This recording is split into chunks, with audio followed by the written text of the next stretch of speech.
Hello race fans, Peter MacKay here, welcoming you to the PorscheSport.com Carrera Cup live from Road America. Tonight we are going to go heat racing with Porsche 911 GT3 Cup cars, and I can assure you, if it's anything like what we had at the Nürburgring 2 weeks ago, we're in for a real treat. Joining me in the commentary box is my esteemed colleague Soumil Arora. Soumil, we were well and truly spoiled last time out. I bet you're excited for this one as much as I am.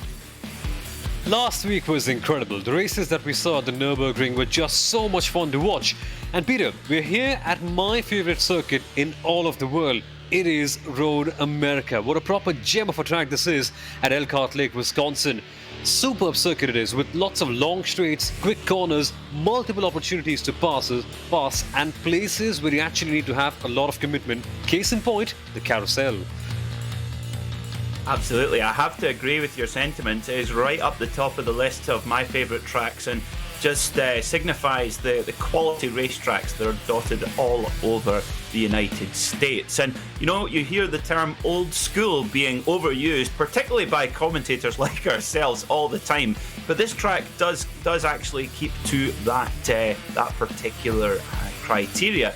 Here's your point standings then. Maxim Ramstein, the Dutchman, leading by 32 points from Tim Matska for Maniti Racing, with Kieran Harrison rounding out the top three with 101 points. But we have plenty of racing to go tonight here, with two heats, our Consolation and the critical feature where all the big points are handed out. Our drivers will get 10 minutes of blissful solitude of the Road America circuit to get out and set their fast lap times. Then we will have two heat races of 20 minutes each, where the top 10 in those races will get automatic entry into the crucial feature.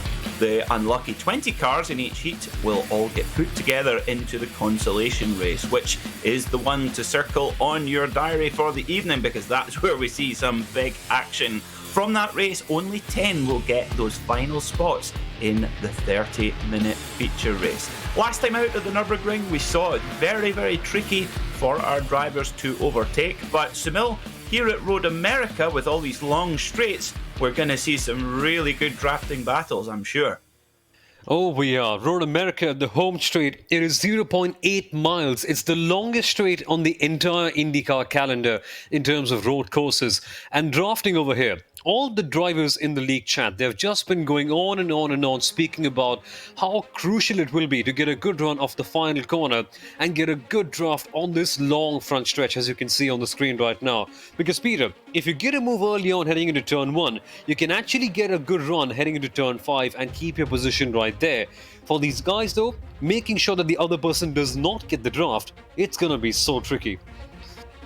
It is indeed. That run down from the moraine, watch out for that in all of the races, the run down the moraine sweep underneath the cheese bridge down to turn 5, that downhill braking zone, tight left-hander, that is always a hot spot for action. If you want to follow your favourite driver, you can go on Racespot.tv/timing2 to keep an eye on how your favourite driver is doing this evening in the PorscheSport.com Carrera Cup. Now, as I said, Soumil, old school is a term that's often overused, but this track here at Road America, the only track in the United States which it retains its original layout from all the way back in 1955, and it's a beautiful natural circuit. Tilkedrome this is not. Follows the natural topography of the glacial Kettle Moraine area. 4 miles of just racing perfection, and I tell you what, I cannot wait to get going. Likewise, Peter. Thank goodness for the track organizers to keep the circuit the way it is. It is simply perfect the way it actually is. Lots of long straights, lots of fast corners as well. And there are a few corners, Peter, that can actually shred your tires to bits. I mean, if you just have to look at the carousel corner, or the really fast kink immediately after the carousel, or even in the third sector, the quick left-hander called the Bill Mitchell Bend. Places like this one, they can really test your tires out big time. And managing your tire, Peter, is going to be so important in this one, especially when you consider that as the heat is going to rise up, as the track temperature is going to be even hotter, grip levels will fall and drivers will struggle. In the end, it's all going to be about who can manage their grip the best And who can beat the driver coming out on top to beat this man right here, Maxim Ramstein? He was, let's say, the dominant force back in the Nürburgring, winning every single one of his races, the heats and the final feature race as well. Do you think, Peter, anyone can come close and beat him? I think we're going to see a completely different complexion today, Soumil, because just purely down to the layout of this track, it's renowned for drafting battles with lots of time on the throttle, and we know that these 911 GT3 Cup cars really do promote that drafting quite well. But let's be honest, I'm surprised to see Tim Matska all the way back in 9th spot. But I tell you what, who you want to keep an eye on, there's a little bit of a tip.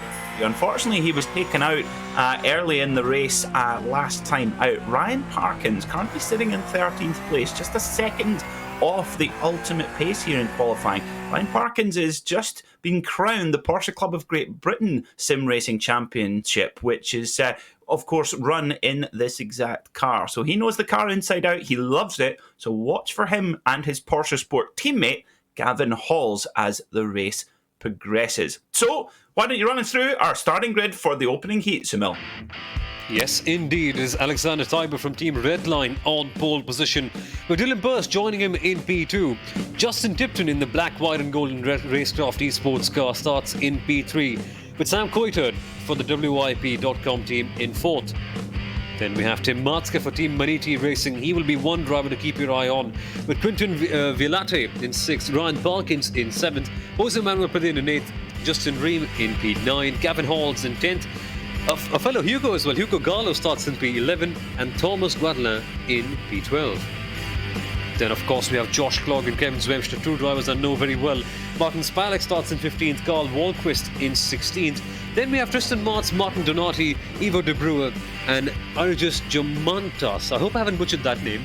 We have Ivan Harster in 21st, Espen Erlandsen in 22nd, Clement Andreu in 23rd, and Jack Wilson in 24th. And of course, Racespot TV's very own Dane Baird starting for Kairos competition in P25, Peter. So yes, I've actually had a message about an hour ago from Dane to say that the Flying Popsicle has been retired and he has a new livery. And all I replied with was, "Boo! Bring back the Flying Popsicle." So we're waiting for the last of our drivers to grid up. We will wait for the lights to go up, and we will be about to unleash over 10,000 horsepower here at Road America. Standing start. Remember, these Porsche 911 GT3 Cup cars have launch control, so who will be able to use that to its best? Waiting for the reps to come up, and we will be go here at Road America.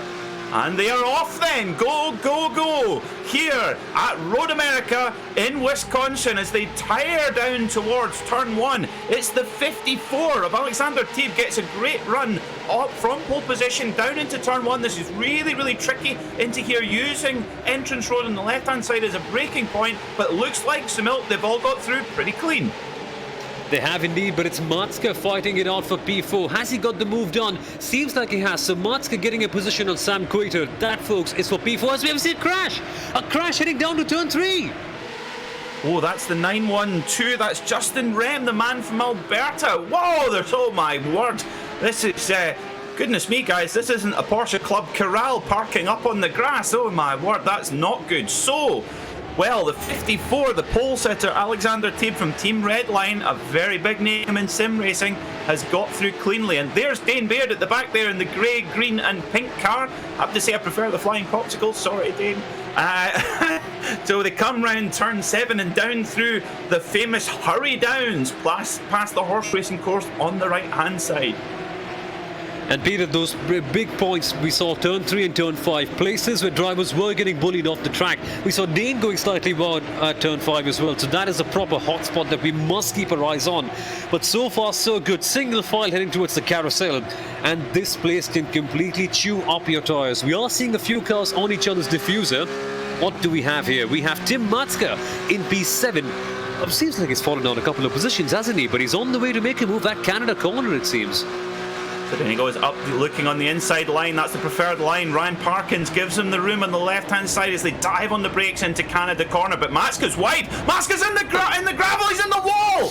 Oh my my word, it's action straight away, Soumil here. Oh, dearie. That's one of our front runners from the opening round at the Nürburgring, and it's taking him forever. He falls right to the back of the pack. Well, that is a collector's item, seeing Tim Matska make a mistake like that. Spot on, Peter. Absolutely spot on. Poor old Tim Matska trying to make a move down the inside. What happened? Just goes in too fast, it seems like. Goes into the gravel trap, bang into the wall. And for Tim Matska, it just must be excruciating to drive that car back from the gravel. It is such a hard car to handle on the tarmac, let alone on the gravel, which can just slow down your progress. And where is Tim right now? Tim Matska finds himself all the way back in P21, Peter. So it's quite literally a consolation race guaranteed for him. Yeah, unless he can go on the drive of his life. He's got 17 minutes to make up 12 places to make sure he's going to be in the into the feature. That's going to be a big ask in a field of this quality. But back to the front then, we're seeing the number 2 of Justin Tipton. He's obviously stuck with those pink wheels. That's a great shame, unfortunately, but they seem to be making him just as fast. And Sam Kuiter, the number 28, fresh off victory last night in the Formula 3 series at Monza, running very well. He is super quick, is the Dutchman with Quentin Violetti. Apologies for the pronunciation, but I have to say, if he doesn't drive like a racing driver, he certainly sounds like a racing driver, but he's certainly, running in 5th, and very strong right now. And he's got the number of choice for all Porsche collectors, 991. Let's see what he can do then as we are approaching the final sector of the track. Quinton is our driver who we ride on board with through this fast kick. I'm not sure if he can take it flat out in these 911 GT3 Cup cars as he gets slightly wide. Has a big moment on the grass. All cool for him though. Now for this rather slow Canada corner, it's a place where all the drivers make their move in the final sector.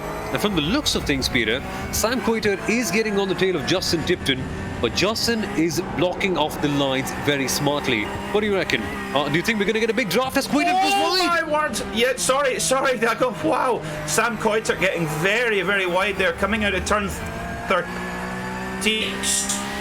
Like perhaps the 991 there of Quentin Violetti just gave him a little bit of room to avoid an incident. Good driving, from Quentin Violetti. And Ryan Parkins, the PorscheSport driver, he's got his teammate Gavin Halls behind him. So great performance so far from the PorscheSport guys in P6 and P7. Ryan Parkins, and do you know what his nickname is, Soumil? His nickname is the King Hippo. I'll explain later. The King Hippo indeed, doing a good job where he is right now. But look at the front. This is where we are seeing this big battle. Sam Kuiter making the big error, heading into Bill Mitchell Bend. And Quinton is on his tail. Where's he going to go? Outside or inside? Sells the dummy. Oh, almost does it done. No. To the outside line he goes then. Kuiter pushes him wide and pushes him outside the track as well now. Yeah, you don't brake. You have to get up pretty early if you want to outbrake Sam Kuiter going down into turn 5.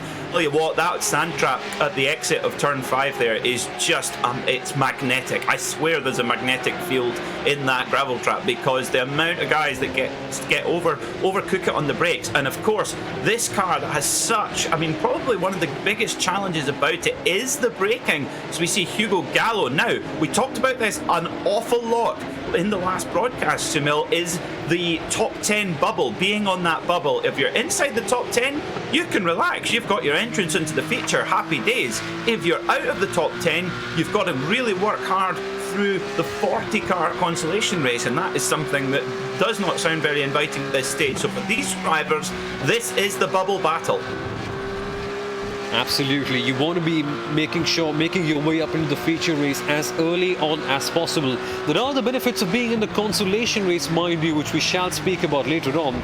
But frankly, as a racing driver, you want to guarantee your slot and a good qualifying position for the feature race as early as possible, because there is where you get the maximum number of points. Also, one more thing, Peter, for the heats we have a special championship going side by side called the Alkinject Simulation Trophy. So it literally revolves around the drivers that make up the most positions in the heat races. A winner for that one, well, they get quite a lucrative reward, which we shall discuss later on. The reward is quite clear. If you pass as many people as possible in the heats, there is quite a big cash prize waiting for you towards the end of the championship. There There is indeed. It reminds me of the Dunlop Hard Charger Award in the V8 Supercar Championship, which the drivers amongst themselves referred to as the, well, I'll use the polite version, the Poor Qualifier Award. Well, that's one way of looking at it, but the other way of saying is it can just reward the drivers who actually, as you mentioned, didn't really have the best of qualifying, but can make it up in the race. Here we are seeing a move being made though. Is it Gallo on Josh Clogg? It is. Gallo to the inside line for turn 5. Brakes late. Clogg blocks his line though. Very patient. Clips the apex in fact, but Hugo Gallo has to wait. Peter, what do you reckon? Where do you see the next opportunity? Do you think it can come down towards the run to the carousel? Maybe if Clogg gets something wrong perhaps? Well, coming down here through this fast right-hander, if you get a run, sometimes he's not close enough right now. Coming down here, this is called hurry downs. Coming down to turn 6 and then, and turn 7 and turn 8 and then up to the carousel. Now, I would say that he's going to have a look at Canada Corner possibly, which is the very slow right-hander where we saw Tim Matska go off. So I would say that's a good opportunity there, but you've got to get the kink right. A very, very fast corner. Turn 11 where we saw poor Catherine Legg have an enormous accident when she raced in Champ Car back in 2006, and as you can see the wall is not far away at all, and that wall bites, and it bites hard. And the steering angle is going to be quite critical for there as well, because unlike in a 911 GT3R, this car doesn't have so much of aerodynamic support, so you can't really trust it heading towards the corner. So you are relying quite a bit on the mechanical grip of the car, so it's all about how you manage things out. And the steering angle is a sharp right. You're turning as right as you possibly can, just hoping, desperately hoping that the car sticks onto the road, because if you don't, the wall's right there, and maybe you just exit a bit too later on, the grass is right there, and the damages, well, they are going to be quite expensive. So, Hugo Gallo on the charge here we see now, 3/10 behind Josh Clogg. Clogg is quite a feisty driver, mind you, but Gallo is no slouch. Here he comes, Peter, to the gearbox now. Oh, Hugo Gallo, yeah, looking very, very strong here as they go under the Briggs and Stratton Bridge, coming down towards the 3. But try and get the car turned as much as you can. Get on the power early. Use all that typical Porsche traction. Of course, rear engine these cars, the engine right over the back wheels, and that gives you a very much traction advantage. Now look at this, Hugo Gallo, he sets up the move, looks to the inside, heading into turn 5. This is a great opportunity. Goes for the block pass. Can he get it stopped? Yes, he can. Beautiful, clean move. And who's that off? That's Gavin Halls. Gavin Halls, one of the PorscheSport drivers. He's gone off at turn 5. Oh no, poor Gavin. And that, look at that, puts him out of the top 10 bubble. So Gavin Halls, with 10 minutes to go, he's got some work to do. Let's see what happened. Oh, poor old Gavin Halls. Here he comes to the braking zone. Nice and easy right now. And, oh, he just overshoots it. He just brakes a bit too late. Gavin Halls, and the worst part, Peter, goes into the gravel, getting out of which just chews up so much of your time. And that's a fantastic point that he mentioned right there. He is out of the bubble. He is in P11. And he has to chase up Carl Walkus for P10. And he's not got time on his side. Only 9.5 minutes left to go. Again, I'll put one Money Walker quote out of the bag. It's one thing to catch up, it's a completely different thing to pass another driver, even though it may be a wide open track like Road America. Game on now. Yes, absolutely. And I have to say, Luke Holroyd, owner of PorscheSport, team boss, I bet you he just about had a heart attack there, because Gavin was millimetres away from sending Ryan Parkins, the King Hippo himself, into, well, halfway to Canada, because that was, oh my word, that was close, where Gavin got so hot in the brakes, locked up and had to let go, and very, very nearly torpedoed his teammate into the gravel trap, and that would not have gone down very well. That would probably be the most, what can I say, the most intense team briefing that they ever would have had after this one. Well, let's look at Team Bergen. Espen Erlandsen trying to make a move on Jack Wilson. This, ladies and gentlemen, is for P12. They're not exactly fighting for positions in the feature race, mind you, but if they can get a jump on each other, it can have a huge impact on their qualifying order for the Consolation race. Obviously, you want to start as high up as possible, because that one, that's 40 cars competing for what? Barely any grid slots at all. So for that race, The intensity levels will be high and you want to qualify as high as possible indeed. So Peter, 8 minutes to go. It's all nice and clean right now. Do you reckon we are going to see the draft coming more into picture as we go later in this race and see more people trying to make desperate lunges as the race reaches its end? Yeah, I think you're spot on. I think in the next 8 minutes we're going to see things get a lot more frantic, and as people, especially around that bubble battle for those top 10, those crucial 10 places to get through to the features, we see the number 17 car there of Martin Donati in the CAS car battling away around in the mid-pack. It does not get any easier the further down the field you are. Oh, there you go. Oh my word, that was close. The 71. Goodness me, the 71 of Aegis Mantis having a bit of a hip check there, and the 912 Justin Rem has gone off again. So it's not been good for, well, we saw, of course, in the IMSA race, the 912 Porsche RSR here at Road America, and gets into the most bizarre wobble there. Oh my word. I wonder what happened. Was it just a lack of concentration or something? I don't know. That's a very bizarre place to have a wobble, as you mentioned, but for the 912, he has now got it all to do. It's just such a bad feeling when you get caught out in an accident quite like that one. What can I say? Although Road America is a very generous circuit in terms of its area, you can pass a lot over here. The quality and caliber of these drivers in this series, super high. So passing is going to be a challenge. And one person who's finding that on the hard way seems to be Justin Tipton. Yep, absolutely, and that's a perfect example of, look at this, the number 3 flashing the lights. That's Thomas Galdale. Off! Oh my word, Josh Clogg is off in the fiercely forward. Well, he's going angrily backwards there. Oh no, and he's having to wait and wait and wait. Thomas Galdale. Oh dear me, and they're going to come on track about the same time, I could imagine. Oh no, don't do that, don't do that. Oh, that was a very unsafe rejoin there. Well, let's try and piece this together, Soumil, with the replay. What do you see here? A deep lunge into turn 1. Oh, no, 2 into 1 doesn't go. Oh, I don't know. I'll maybe need a few more replays, but perhaps if Clogg saw him coming, he could leave a bit more space or whatever. It could be a very tricky thing to analyze that. And that is a job that the stewards will be taking a look at. Well, Clogg follows the regular line. It was a very committed move there. Yeah, I think proper classic old racing incident heading into turn 1, Peter. 2 into 1 doesn't go, and that corner just tightens up devilishly on the exit. If you go for a move right there, you have to be committed, which he was. In the end, though, Clogg just closing the door, going by his regular line. And yeah, that's what happens. That is exactly what happens when two drivers are driving on the limit, trying to get the best of their abilities. And one driver on the charge right now is Jack Wilson. Peter, P11. 3 times the gap between him and Espen Erlandsen. There is a realistic chance that he can make his way into the feature directly.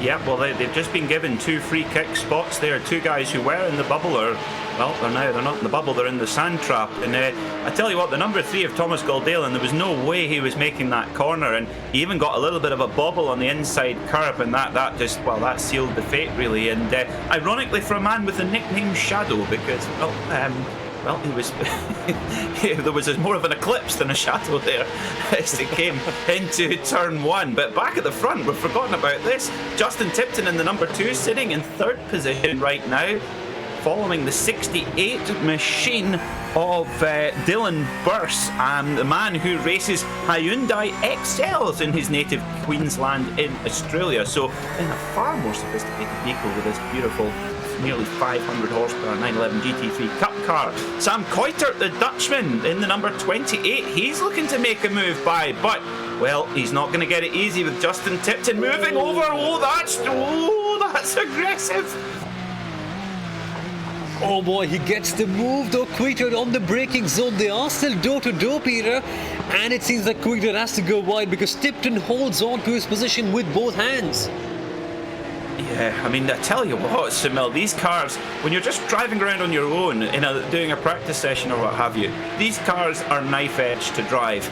Well, when you're surrounded by drivers of this quality, that knife edge just gets sharper. And to come back to your point that we mentioned 4.5 minutes ago, saying what's going to happen in the last 8 minutes, I'm quite pleased with myself because I said, well, it's going to get a little bit frantic, and well, that's exactly what's happened. But Gavin Halls, he's dropped back a spot. He was in 9th after that little incident, So he's still on the bubble though, but he's getting hard pressure there. Now, who's that behind him who's putting that hard pressure on? The number 29 of Jack Wilson. So this battle is going to go all the way to the flag.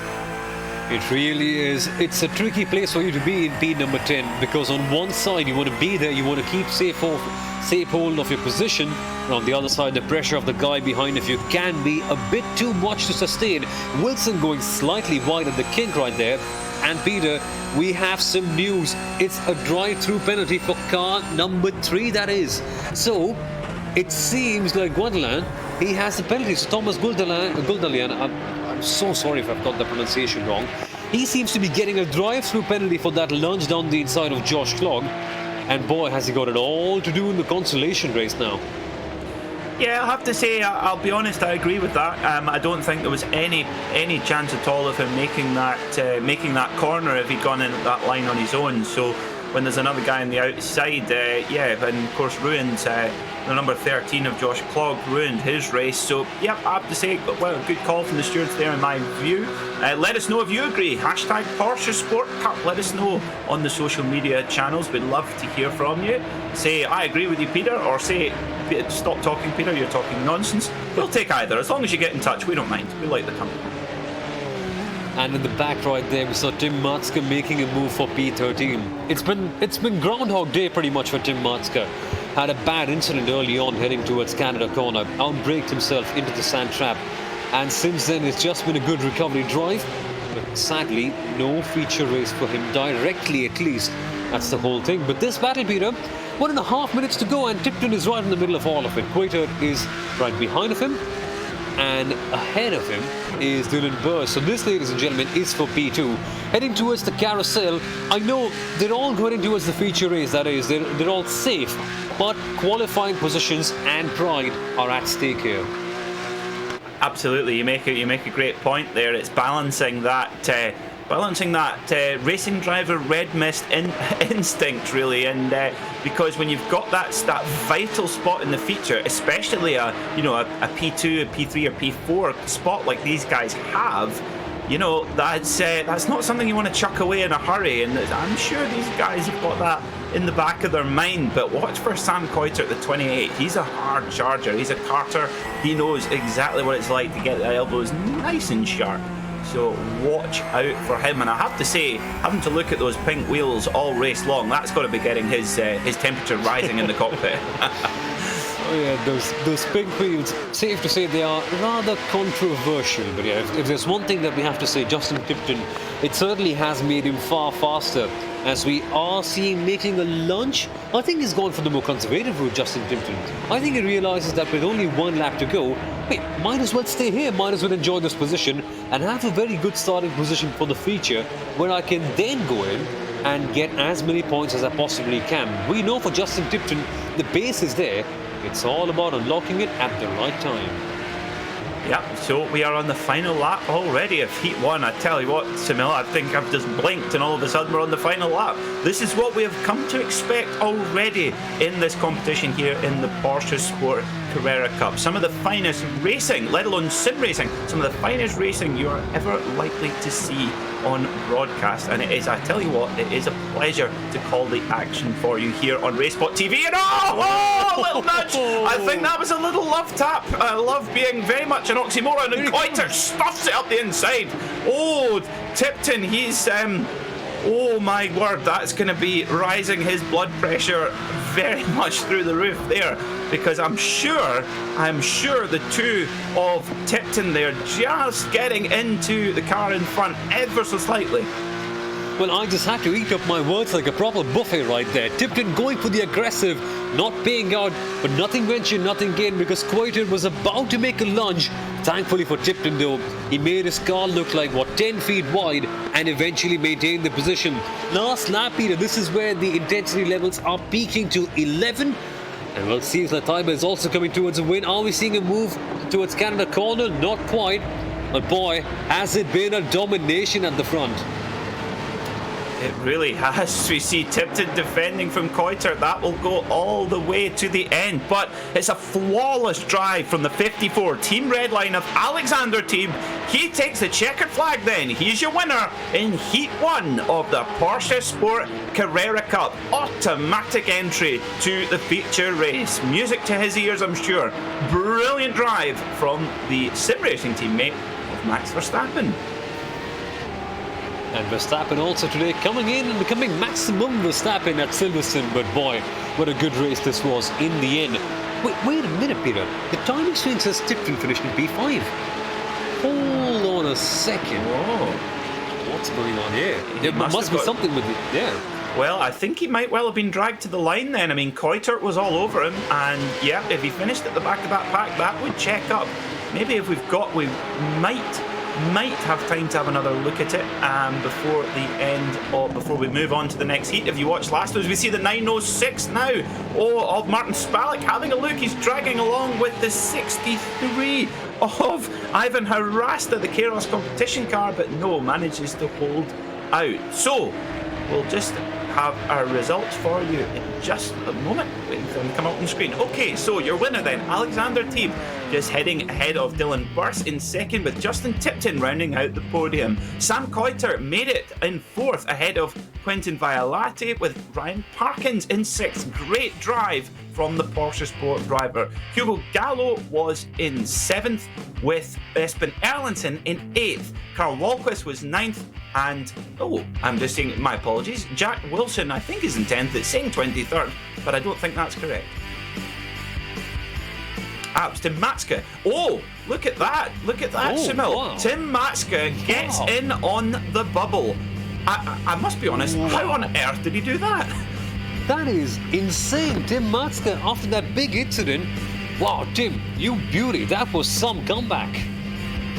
Look at that. Gavin Hall's pushed back to 15th place. So let's look at our grid then for race number 2. Heat number 2. Maxim Ramstein will be on the front row alongside Kieran Harrison. Row 2, Diego Francisco and Anders Meyer. Watch for him. Row 3, Robin Östlund and Joop de Light. Row 4, Michael Pedersen and Lewis Ward. Row 5 will be Artem Grabau and Kirill Kolobuksov. Row 6 will be Alan Power alongside Ivo Laubscher. Row 7 will be Rolf Anderson and Karsten van Eyck. Row 8, Alex Crater and Mark Jones. Row 9 will be Tobias Meisel and Jordan Pierce. Row 10, Jacob Robotham and Joshua Ali Kaskaila. Apologies for the pronunciation there. Row 11, Jonathan White and Tom Medro. Row 12, Nelson Costa de Souza and Hendrik Lichtenhagen. That rounds out your 24 runners for heat number 2. They're on the grid and we're ready to go. Fast and furious today, Soumil. Fast and furious indeed. They've all lined up and we should be going any moment right now. All the cars have gridded in. This should be a fun one. Oh, indeed. Here he comes, the leader, Maxim Reimstein, on pole position in that 129 HM Engineering car. Beautiful one, I must say that. Oh yes, it's absolutely glorious, and two of them actually on the front of the grid there. There's a shot for the press pack. So we're waiting for all of our drivers to come to the grid, getting ready to go. The 79 of Maxim Ramstein, as you said earlier, Soumil, the standout driver from our race at the Nürburgring last time out.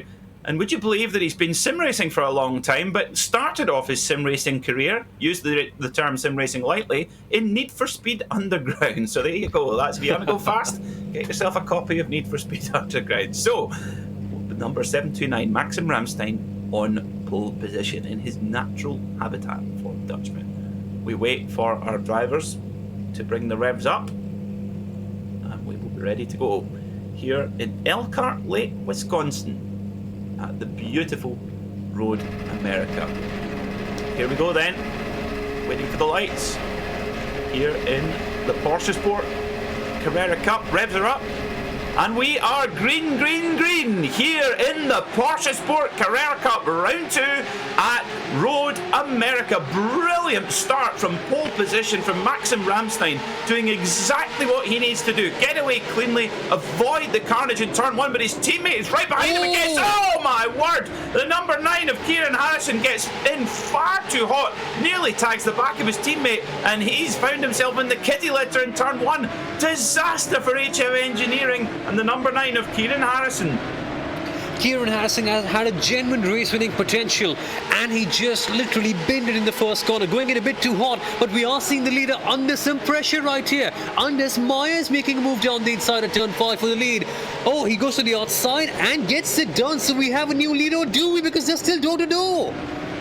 Wow, Maxim Ramstein had a big moment on the brakes there. He did an extraordinary job not to get into the back of Anders Meyer. Amazing skill there. We've got, oh no, we've got Michael Pedersen trying to do a flick turn there in the 199, the Travis Pastrana tribute number. Oh wow. Well, I thought the first race was exciting. Soumil, if this is the half a lap, we've had just about the same amount of excitement here in heat number 2.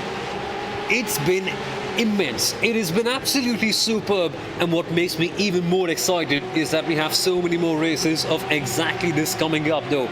Robin Austin back in P3 under a little bit of pressure from Job de Leid. Job de Leid is one person who knows how to make moves. Just ask him at the last time out of the Nürburgring. He was all over the place, hogging up too much screen time, and rightfully so, because some of his moves were outstanding. What can he do on Robin Austin though? These guys are behind. Here he comes on the diffuser, not quite. Everything is single file, Peter, so far. So the first sector, that was dramatic. Second sector, they're all calm. Yeah, brilliant camera angle there from our producer Hugo Luis Calmon. Coming through the kink there, single file. That's a sight to behold as they head round the final corner, turn 14. Anders Meyer looking back. We're on board with Job de Leid in the number 19 Maniti Racing machine. He's in the draft, he's in the chain. That's where he needs to be, and crucially, he's up in 4th spot, so he's comfortably in the top 10 bubble right now. Remember, the top 10 drivers from this race go through to the crucial feature race automatically. The other drivers have to go through the consolation race, and we know how tricky that can be.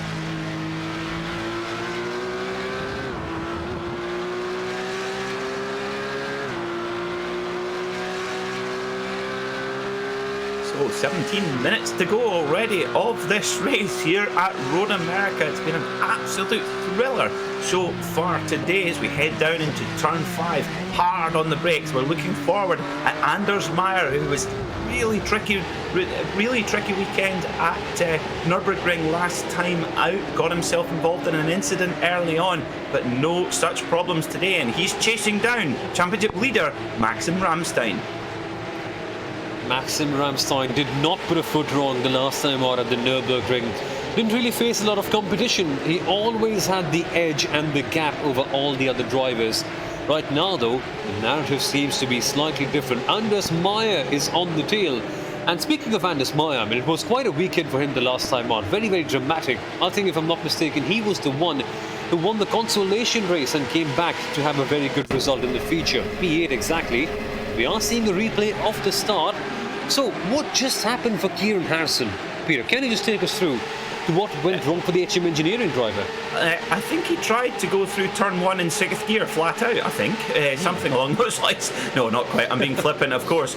Yeah, getting in, he was far too hot there into turn 1, and you know, you've got a brilliant braking reference on the left-hand side there. The little kind of exit road there is a really good braking marker, and depending on the car and driver skill, is a good reference as we see the 199 of Michael Pedersen just getting on the power that little bit too early. And if these cars, if you put the power in when they're not ready to give it, they will wag their tail and say no thank you very much. 100%. 100%. These 911 GT3 Cup cars are all about patience, especially if you've driven the 911 RSR on the iRacing service. That one, it's a quick fire. Get out of the corner, smash the throttle, bang in, the moment later you're on the next corner itself. Not so much for these ones. They are slightly slower, not so much aero dependent, but you've got to let the car roll through the corner, got to let it exit properly and feed the throttle out almost as if there's an egg under the throttle, because if you don't do that, as Peter rightly mentioned, the car will turn on you and say no thank you, I do not want to turn in for you. That said though, Rolf Anderson in the midfield yet again is under under the influence of attacking. He is actually trying to overtake Carsten Van Eyck for P12, Peter. This, oh my goodness me, Carsten goes wide now. Oh, and I tell you what, Rolf Anderson doing a great job to avoid running into the back of him there. He goes past, going underneath the Corvette bridge, and although this is the PorscheSport Carrera Cup, with that, does that count as our Corvette reference? I hope not. I hope we can talk about more about Corvettes at some point. Anyway, never mind. We're heading down Hurry Downs into turn number 8. A really tricky left-hander, but a critical left-hander, because you're building speed up all the time here, and this is where you're dancing the car. You're going around the carousel. I think maybe going a little bit wide there was the 911. Getting out onto the tyre marbles. You don't want to run wide there at the carousel. You really don't, because if you do, your tyres will be gone, you'll be in the grass, everything will be over, and today will be doomsday. But that aside, Kieran Harrison on the comeback, down the inside he goes. Oh, for the streaky kink. He is committed, that's for sure. Towards Canada corner he comes, brakes hard, nice and clean. Textbook move by Kieran Harrison as he moves up a place on his way to comeback. For a comeback, I'm sorry. Yeah, Kieran Harrison, he's battling away, and you know what, Soumil? Never say never. I mean, he did end up in the kitty litter at turn 1, but he did end up from the front of the field, so he is battling his way back through, and we saw what Tim Matska was able to do in the opening heat of the day, and well, with 30 minutes to go, who knows, he could get back into the top 10 and get his crucial qualification into the feature. Absolutely, that could be one thing we must keep an eye on. At the top, though, there's a lot going on. Job Delight under pressure from Diogo Francisco, the RaceKraft esports driver.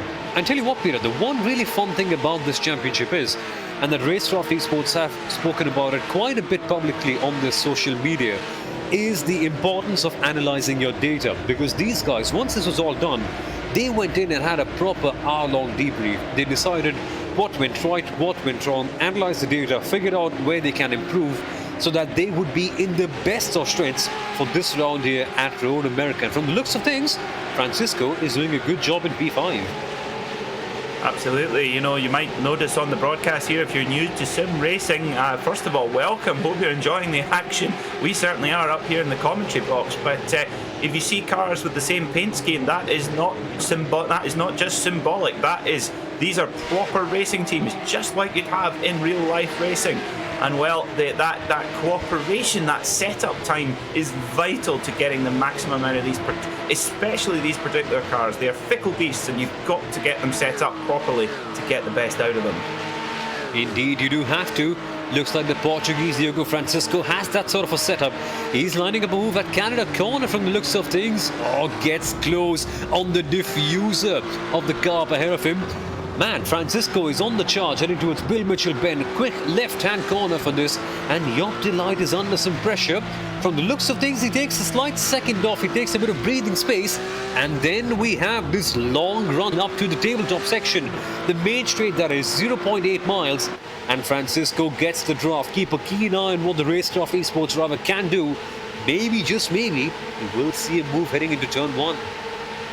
Yeah, he's just getting... Now this is where it comes into it, Soumil, because of course our drivers can set up the car exactly how they wish, and one of the big considerations is the amount of wing you run on the car, or how much downforce you run on the car. That can be adjusted, and of course the more downforce you have on the car, the more stable it is through the corners, the easier it is to slow it down, etc. However, you then of course make the car too draggy in the straight line, and it can't slip through the air like an eel. So this is the compromise that these drivers have to make. Yeah. How much do they trim the car out so that they can make the absolute most out of this battle? Because from my memory, correct me if I'm wrong here, I don't think you can go in and change the gear ratios in these cars to put a longer sixth gear in. No, I don't think you can. At least not on the simulator that I can run on my laptop. So yeah, that's one thing the drivers have to consider. The gear ratios cannot change, so you have to adapt your driving style accordingly, trying to match things out eventually. And that setup is going to be so critical. And I remember Racespot TV's very own Paul Smith telling me once that setups are all about a compromise. You either go one way or the other. There is no perfect setup. There is no perfect way out of this. It's all about how you can make things work, especially on a road course. Tell you what though, Alan Powell on the charge. Kirill Kolobuksov is the driver. He is chasing out of the King towards Canada corner. Tell you what, Peter, he is on a run. He goes to the inside line now. Yeah, going up at the inside of the wild animal car, the 555, locking up on the brakes. There was the 555 machine, but just about holds it down. Of course, whenever I think about 555, I think of Colin MacRae and Subaru Imprezas, but it's Porsche 911s here today as we see the number 26 of Alan Powell getting it through in the Deep Eddy racing machine. The man from Dallas in that blue and yellow car. Very striking paint scheme. So with 9 minutes to go, where is number 9, Kieran Harrison? Where has he got to after his turn 1 incident? Let's see if we can have a look to see how he is getting along. He is now, he's 14th position, so a few more cars and he's getting that critical entry into the feature race. And 8.5 minutes left for him. Again, it's doable for sure, but 8.5 minutes is time that can really pass out very, very quickly. Here we come, no Job Delight.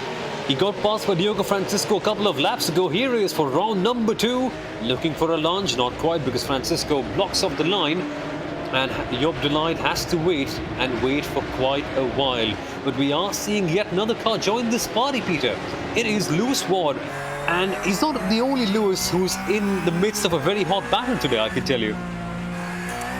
Yeah, I have to say I was too busy watching exciting motorcycle racing to have a snooze in front of the Formula 1, Soumil. Sorry, I've just alienated our entire audience there. My apologies. Lewis Ward, yes, the Englishman whose favourite car is a Ferrari 250 short wheelbase. A man with exquisite, if not expensive taste. Yeah, those Ferraris aside, these Porsches can really give you a much better taste of sports car racing. Not biased, just very passionate towards Porsche, that's all. Right, so it's amazing heritage in all forms of motorsport, even in rallying. Would you believe that you can buy a Porsche 911? It's called an RGT rally car that you'll see running. We saw Francois Delacour driving one of these. It's basically related to this car on track right now, but converted for rallying. I can imagine it's an utterly terrifying machine to drive on the icy roads of Monte Carlo. Yeah, that'll be quite a challenge. A rear-engine Porsche flat 6 screaming right behind of you. Not even on tarmac. Again, it's quite a hard car to drive on tarmac itself. Then you have it on the slush and the mud. And Mark Jones is on the prowl. He is driving this Porsche 911 GT3 car to its absolute limits, all to just get past Jordan Pierce. Here he comes for the main stretch.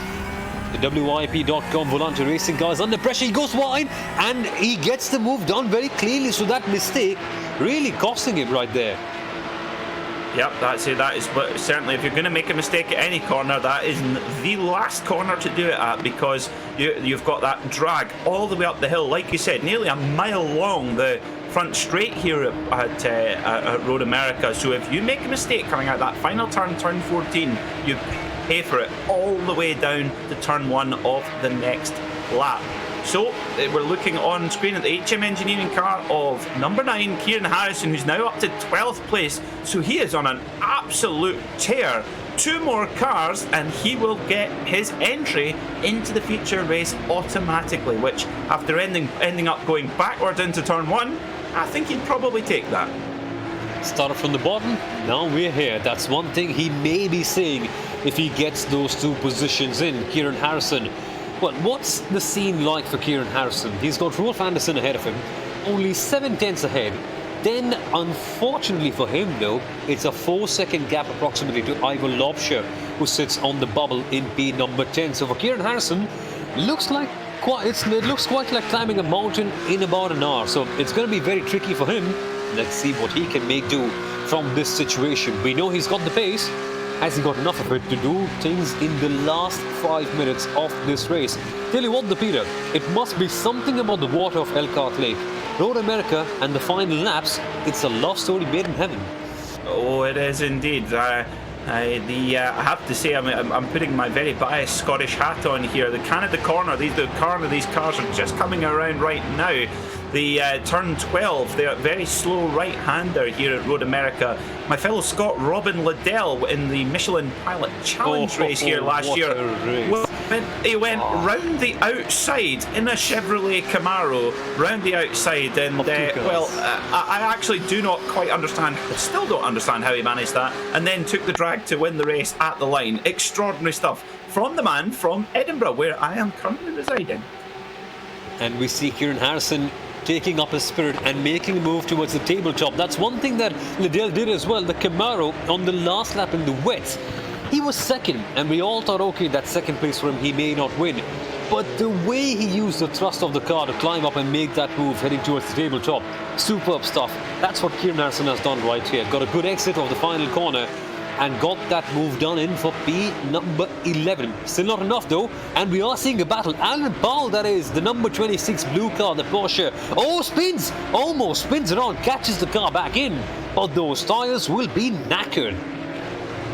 Oh, I hope he's not using a direct drive wheel, because that would have ripped his arms out the sockets there. That was a real tank slapper. There'd been a big full lock on the left side, full lock on the right side, but he catches it. Wow, and like you said, you were right to Soumil to say, oh, spin, because that, to all intents and purposes, that was a spin. He managed to somehow gather it up. Wow, let's have a look at that on the replay. So, whoa! My God, Francois Delacour, eat your heart out. That is oversteer city there from the 26 of Alan Powell, the man from Dallas. Well, you are a star, sir. That was an amazing save there. My goodness me. I know, after a spin quite like that one, or save quite like that one, you are compelled to think, but why did I spin my car out? He would be thinking, how have I just saved that one? That is amazing stuff. I tell you what, I wouldn't have been able to do that. And just quite like the tornado on his car, he was almost about to spin like that, kept it under control, and that number 26, sadly though, lost a bit of ground. But he has got the pace to get things up for himself. Alan Powell on Artem Grabau. Now, Artem Grabau, Peter, in the last race was well and truly in the midfield, right in the upper midfield sort of things. He was having quite a similar pace to a couple of other drivers right there, only separated by a couple of tenths. Let's see what he can do right here with only 2.5 odd minutes left to go for the White Animals team. And Alan is chasing rather soon, just recovering from that big moment that he had there. Almost a brown underpants moment that we got. Well, if Alan Powell doesn't take anything away from this race event in terms of points, he's certainly got a fantastic action replay here on Racespot TV to show all his friends in the pub tomorrow. Because that's one of those ones where you're in your sim rig or you're behind the wheel and you save a thing like that. And forgive the Top Gear quote when, if you remember, Richard Hammond screaming, "I'm a driving god." Well, I have to say that's probably what he's screaming right now. But back at the front, it's always those big battles in the midfield. The front guys, they're so perfect that we don't give them the TV time that they deserve, because they're just so good. They're just driving so perfectly. The 729 of Maxim Ramstein leading from the front, and we spoke to him after his win last time out, Soumil, and he was so gracious. He says, "Oh, no problem. I don't mind if you don't have the camera on me. I'm quite happy out the front, leading on my own. No problem." Exactly, but I think we should focus on him. The way he has been driving has been spotless. He has not put a foot wrong. Not jinxing it again, guys. He is going to go towards a very good win right here. And Anders Meyer as well. Actually, a quick word on Anders Meyer and Robin Osland. Robin Osland, the last time out, not really having the strongest of weekends, mind you. The Swede having a bit of a tough time trying to manage things out for himself. But right now, though, he's in P3. He was in P5 for the feature the last week out. He was in P4 for the heats and 9th in qualifying. So you can see that the pace is there. It's all about transferring it down to the race, and Osland is doing exactly that. But on this, Anders Meyer, you know, Peter, he was in the Consolation race last time out. Here he is in second place in the heats. What a transformation has been. Absolutely, it's the pace we knew he had, and it's funny, isn't it, Soumil? You could not get a greater difference in challenge compared to well, let's be honest, the sort of, I know it's not a Tilkedrome, but the sort of similar to a Tilkedrome Nürburgring GP circuit compared to this old school North American sports car circuit. And yet, the fast guys are still the fast guys at the front. As they take the white lap, we will have one more lap to go here. We're on the final lap for Heat 2, and this really matters. There you go, the number 9 of Kieran Harrison. He can see the number 46 of Ivo Lobsher, but there is a big gap between them. This is going to have to be the lap of the gods from Kieran Harrison. 3.2 seconds, I have to say. It's going to take a mistake from Ivo Lobsher for Kieran Harrison to be able to get that automatic entry into the feature. However, being the first car not getting automatic entry, he will get a pretty good grid spot for the Consolation race. He would indeed. It would just put him in prime position for that. And the advantage of that, Peter, which we shall come to, is going to be that the track conditions evolve. You see, the track is handed over from one race to the other one. So the drivers in the Consolation race are going to have a far better idea of the exact current track conditions that the circuit has to offer than the drivers who went in directly from the heat. So, you know, Peter, it actually may be a blessing in disguise for him, for Kieran Harrison. He may actually have a much better idea of the track conditions, and that can just help him be a proper steamroller for driver in the feature race. But here we are, then his teammate Maxim Ramstein. What a man, what a drive. Absolutely, the man that started sim racing on Need for Speed Underground. Maxim Ramstein, the number 729, the Dutchman, wins again here in the PorscheSport Carrera Cup. Another flawless performance. He takes the checkered flag, and look at the drag race between Anders Meyer there and the 44 of Ostland. Wow, that was close on the finish there, but I think Anders Meyer just pipped him. Anders Meyer did indeed. He finishes second. Robin Osland is in third. And Lewis Ward finishes in fourth. But Arden Grabau seems to be in fifth. Wait a minute. I think our timing screen is playing about a little bit, because from the looks of things, Diogo Francisco is followed down to 14th. Alan Powell is in 9th. Joop de Light is in 11th. Don't you worry. Don't listen to me. It's just the timing screen going a bit bonkers. But Peter, superb race this was in the end. Kieran Harrison, you see, must be having a slight bit of smile on his face, because now that this one is done, we are heading towards the Consolation, and this is one thing that drivers spoke about a lot. Temperatures will be rising, and the track temperature and the track conditions will change dramatically. They will indeed, and as you can see there are your results from heat number 2. Here in the PorscheSport.com Carrera Cup. Absolutely exceptional stuff. And we will be gridding up very shortly for the Consolation race, which, well, as always, I think Soumil is going to be an absolute cracker. Instead of our 30 cars, we're going to have 40 cars for this Consolation race, with only 10 spots in that critical feature race where all the big points are handed out. And I have to say, it's going to be very tasty indeed, I can imagine. If there's one thing I can compare it with, it's going to be a proper Royal Rumble. Yeah, you see my wrestling influences coming in a little bit over here. But here we are with the starting grid for the next Consolation race, Peter. Why don't you take it away and see who starts where? Thank you very much. Tristan Martz will lead away. Kieran Harrison, there you go. He's got that great grid spot for the Consolation race here. Row 2 will be Clement Andriot alongside Rolf Anderson in the 92 FDR esports car. Row 3 will be Jose Manuel Padan alongside Tobias Meisel. Row 4, Josh Clogg and Tom Metherell. Row 5 will be Porsche Sport driver Gavin Halls alongside Alex Crater. Row 6 will be Erijus Yomantis alongside Karsten van Eyck. Dane Baird in the Keros competition car will roll off from 13th alongside Jonathan White. Row 8 will be Ivan Harasta alongside Michael Pedersen. Row 9, Martin Spalek alongside Mark Jones. In row 10 will be Ivo de Brouwer and Jordan Pierce. Row 11 will be Thomas Guldalen after his drive-through penalty alongside Hendrik Lichtenhagen. Row 12 will be Martin Donati alongside Nelson Costa de Souza. Row 13, Jack Wilson alongside Jacob Robotham. Row 14 will be Justin Rem alongside Joshua Ali Kaskaila.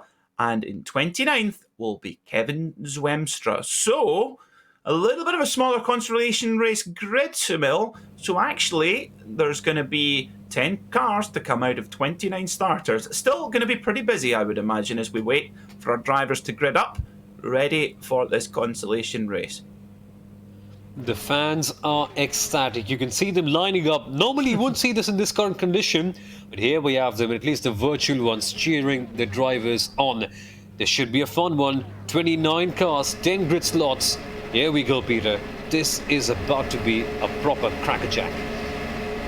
Yep, we'll wait for... And there's your green flag then. We're off in the consolation race. Not a great start from the 37 car there. That's one of the Lust Racing cars, but they head off down towards turn 1. Kieran Harrison hassling on the left-hand side there, getting right on the paint. He goes round the outside. Round the outside, number 9, Kieran Harrison. My word, he loves going aggressive into that turn 1. That's somebody off there. Oh, that might be one of the PorscheSport cars. Possibly not. It's similar livery. Who is that then? That is RaceKraft. The 777 RaceKraft machine. Oh no! Oh my goodness me, Jonathan White was involved in this one, and we have the number 3 car involved in this as well. Oh my goodness me, we are heading towards turn 3 for this particular move. It's for second place. Who has got it done? The 18 goes to the inside, the 92 miss brakes, and it's the 18 who gets it done. So Tristan Mards getting second place, and that is the opening lap of all opening laps. Certainly is. All action here in the PorscheSport Carrera Cup as they head down towards Hurry Downs, turn 7 and turn 8. All jostling for position. Who is going to make it here into turn 8? Oh my goodness me, Josh Clark having to defend. You are seeing a bit of a concertina effect right ahead of them. But my goodness, they are fighting so hard. Tom Medal is the car that we ride on board with. Getting a bit naughty, trying to get something down the inside of the carousel. I wouldn't, but Tom Medler certainly seems to have different ideas as we see one of the cars ahead of him disappearing. Snap back, here he is again. You must accept my apologies, Soumil. I've just had a small technical issue here with my screen has gone off. You'll have to hold on for me here. I will be with you in just a moment. No worries indeed. So we are having Harrison at the top. We are seeing the 37 go for the move down the inside and clog. Oh my goodness me, they were getting so close to each other. Thankfully though, all nice and clean. The 911 car is making some moves in the back towards the Bell Mitchell bend as well. The first lap is turning out to be so interesting. It's gotten Karsten Van Eyck making a move for P11 on the bubble. He's in P12, 2 more positions, and he will get a slot in the feature race. Here we are then back on the front stretch. 0.8 miles. The draft is going to be so handy. Certainly will. Excuse me. Apologies for that, viewers. The screen decided to go to sleep there, even though, and I couldn't find the remote, so I must apologise for that. Incredibly unprofessional. I do apologise, but as frantic here in the commentary box as it is out on track, as Martin Spalek in the 906 battling away. And while we think the top 10 bubble is fierce in the heat races, well, here in the consolation race, well, it's a punch-up. It's a proper punch-up. Karsten Van Eyck having to defend for all his might. And it's not done yet, because right behind him, we've got a proper train. Martin Spalek and Henrik Lichtenhagen right there to pounce if he makes even one small mistake. Here comes Lichtenhagen trying to sell a dummy. To the outside he goes, but stays behind, refrains and has different ideas. And behind Lichtenhagen, mind you, is Ivo de Brewer. He is one driver in the Maniti car who knows how to get things his way. Certainly does the number 95 Ivo de Brewer of Maniti Racing, and that's close through there. That's a one-line corner there through turn 7. Down Hurry Downs they go. You'll see the horse racing course on the right hand side, stuffs it up the inside. Well, there must have been contact there, surely. How did they not? How have they kept it clean? I have no clue, but this is the sort of racing we have all tuned in to watch. Watch it, enjoy it, sit back, relax. There's going to be more of that as we see one car becoming the world's fastest Porsche lawnmower. Absolutely, you're getting all the merchandising revenue there with Porsche lawnmower. There you go. Michael Pedersen in the 199 stuffing it on the inside there as well on the 63. Oh no! No, that's Clog again! Oh no, it's not. Oh, he reverses into the 15 of Tobias Meisel there. The ADAC Carter from Nuremberg. Let's get a look at this. Canada corner, a real hotspot. So, Clog's behind, heading down towards Canada corner. He's in the draft as they head down towards turn 12 through the Kettle Bottoms area. And lifts the rear end of the 15 of Tobias Meisel. So, well, certainly Josh Clog, he's been on the receiving end and he's been very much on the giving end, you could say here. And that's a big lock up there coming into Canada corner and straight into the kitty litter. You've got to imagine Tobias Meisel, he is furious at the wheel of that 15 machine. A light, not a very light boop, that's what the Instagram term would be, but the popsicle goes wide. That's a replay from the start. So that is where Jonathan White had his crash on the very first corner. And I've got to say, I am slightly disappointed because Jonathan White, last time out, after having a very good consolation race, also Aris Yomantis loses it by himself, spins around and just becomes a bowling ball. So, wow. He crashes into so many people and Jonathan White becomes an unfortunate victim of this. Oh my goodness me! When did that happen? I think that's lap one. That is oh my word, that is an absolute plane crash there. Gee, that's a bowling ball kind of thing. Wow. Well, you don't adjust your sets. You've not turned into the PorscheSport Mario Kart Wame at Rainbow Road. You are here at Road America in the PorscheSport Carrera Cup. Wow, it is narrow down there. It is so narrow, and if you get even the slightest, oh my word, they just pinball through. Whew. It is. That's a Talladega crash. That one. Wow. Yeah, that's a Talladega crash. Exactly, a proper big one. The very simple learning from this one. If you are in one of those 911 GT3 cars, please, just please, don't go 3 wide right there. A superb camera angle by our producer Hugo Luis. That right there deserves an Oscar for the best production feed ever. Yeah, that's a synchronized spinning there. Anyway, well, we get our breath back here. Back at the front, Rolf Anderson battling away with the Maniti car there. That is, now who is that in that particular Maniti car? Oh no, it's not a Maniti car, my apologies. Number 18, Tristan Marks. Prolific endurance racer here on iRacing, and Rolf Anderson in the 92 machine. They go side by side. Use that exit road, see it there? Use that as your braking reference. And the number 92 of Rolf Anderson makes his way through. And is he going to make a stick down towards turn 3? Yes, he can. And look at Gavin Hall's having a look up the inside there of the 37 of Clement Andrio, the man nicknamed Gambus. And Gavin Hall's, well, I hope he's not allergic to shellfish because he is getting very, very close indeed. Oh, indeed, Gavin Hall's just picking up the pace and trying to get the best position possible in the safe zone currently. But nothing for racing drivers is good enough bar P1. Down the inside, he lunges, but the door wasn't open yet. I wonder when he'll actually come up with the door and smash it through and get the position. We are seeing quite a few good battles going on the field. So, it's Tristan Marks under some proper pressure. Andrew on his tail. I wonder what these guys can get done because the PorscheSport driver Gavin Halls, he's thereabout, he's lurking, he's literally stalking his prey. When will he break the door and get the move in? Oh, we see a spinner! It's the 77 Mark Jones in that beautiful Porsche car. The proper, oh, that looks like a Ken Block car, this one, but it's spinning around like a Ken Block car as well. I was more going to go for Shoreditch hipster rave colours. Oh, the gosh. In those, the 70 oh dear, coming through the Corvette bridge, you just get that, the car goes light through there, really, really tricky. But yeah, Gavin Hall's running very, very well. He'll be getting a spot in the feature if he stays where he is.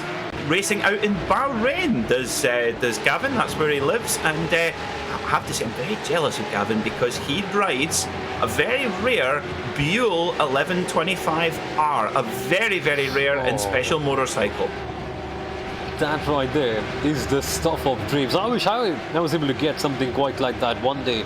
But what he has to face right now is the pressure of the 63 car right behind him.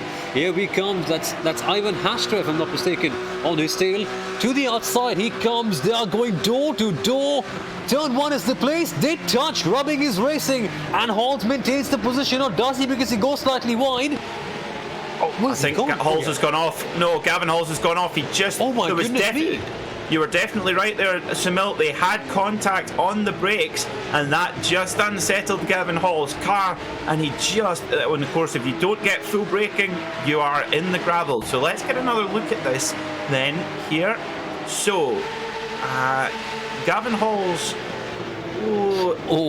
just an ever so slight scrape, and that was enough to get, it doesn't go out by much, but it onto the gravel, does well to keep the car straight and get back onto the tarmac. Now he's going to be right on that bubble battle for that crucial spot in the feature race.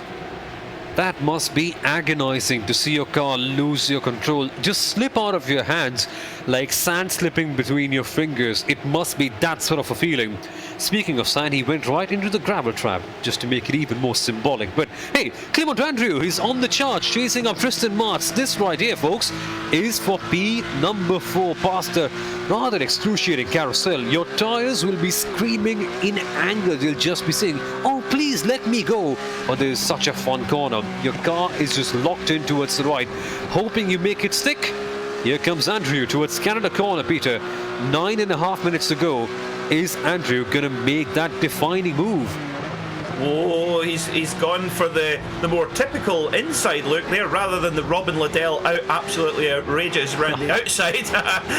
But I tell you what, I have to say that cast car, the 37, it looks fantastic. Reminds me of the old Tom's Castrol Supras from Gran Turismo many moons ago. And then the 199, the Travis Pastrana throwback car. Michael Pedersen, the 23-year-old from Denmark. Well, in the draft here, and 3Y3 they go. Michael Pedersen at the back of that pack, but he's in the bubble, well in the bubble right now.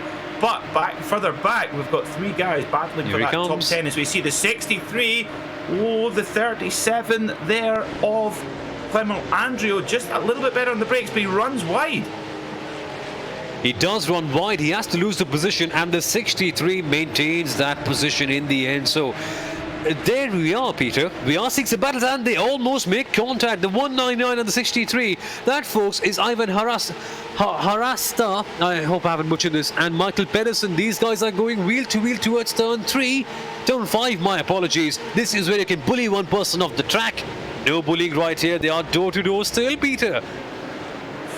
Oh, both drivers doing well to give the space. You really do need to be quite respectful there going into turn 5, because all of a sudden it's very wide. You're going down, oh yeah, no problem, no room, and then all of a sudden it just bottlenecks into the apex, and that is where we see so much contact in all forms of racing, with both drivers giving good respect and room there. And the 199 of Michael Pedersen, he's off. He's made a real breakaway there. So brilliant stuff. Now let's get a look at this. Who have we got here? Tristan Marks, the 18, the Rogers 851 driver.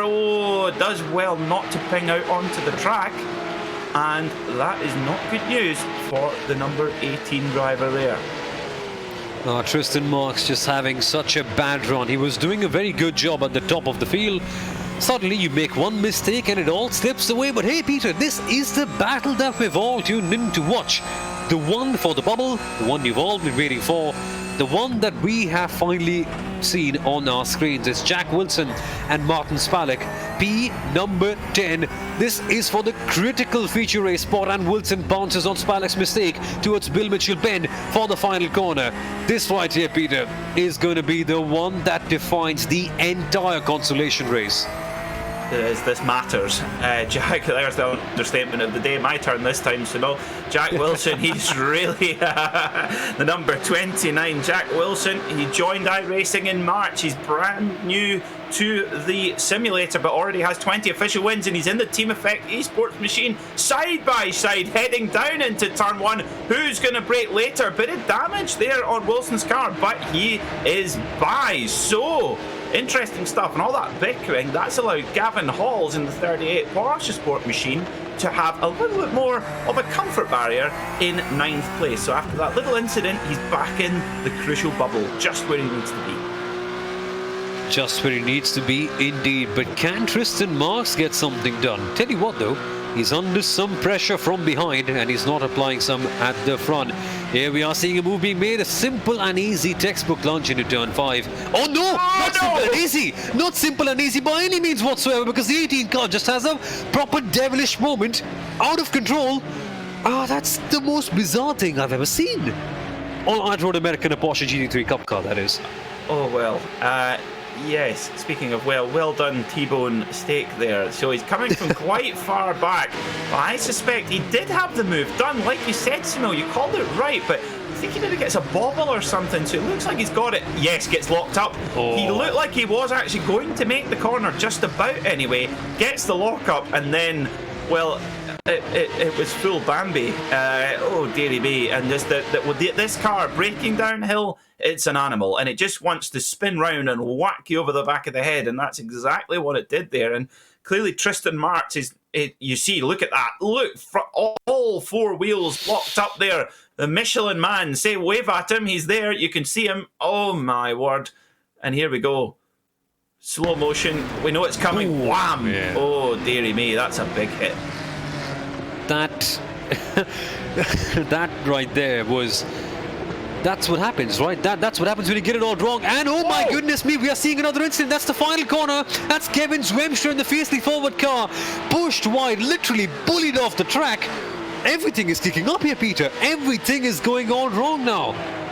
It is indeed. Lichtenhagen and the Panda Racing team, well, we think pandas are cute and cuddly. Well, that was nothing cute and cuddly about that. Punting. Oh my word, that was close.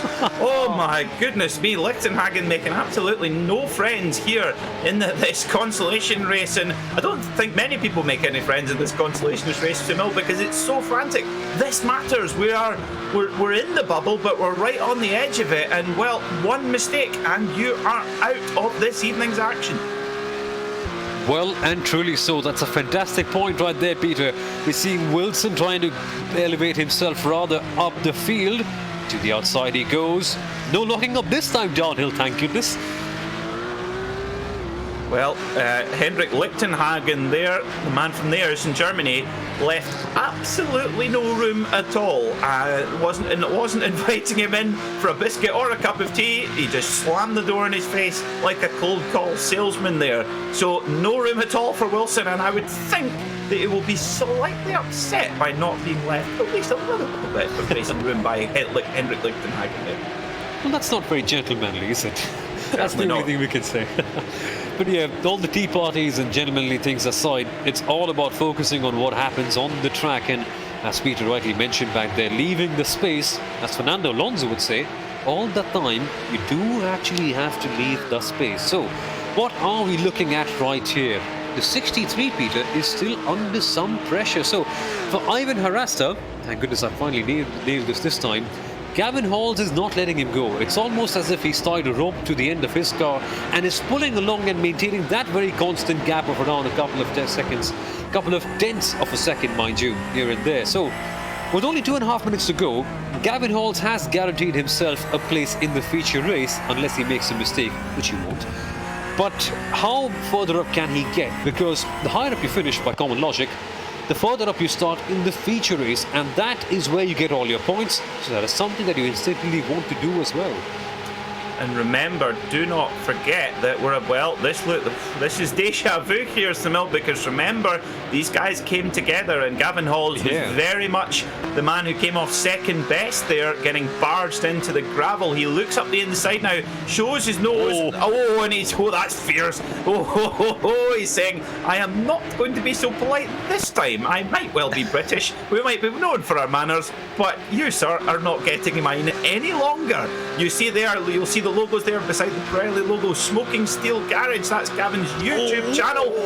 Looking up the inside, coming into turn 5, side by side.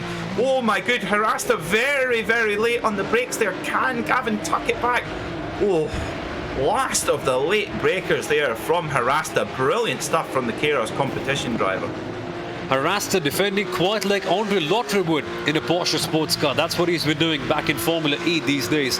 But man, Harasta blocking off all the lines and making sure that he waits, making sure that Gavin Halls has to wait for that position and get it the hard way. And the hard wait would be because only 1 minute is left on the clock. For Kieran Harrison, it's all coming towards an end. But for Gavin Halls, it's all about starting afresh and getting that position back on track. What are we seeing right here though? Kevin Webster on the bubble. He's in P11. He wants to get Justin Ream.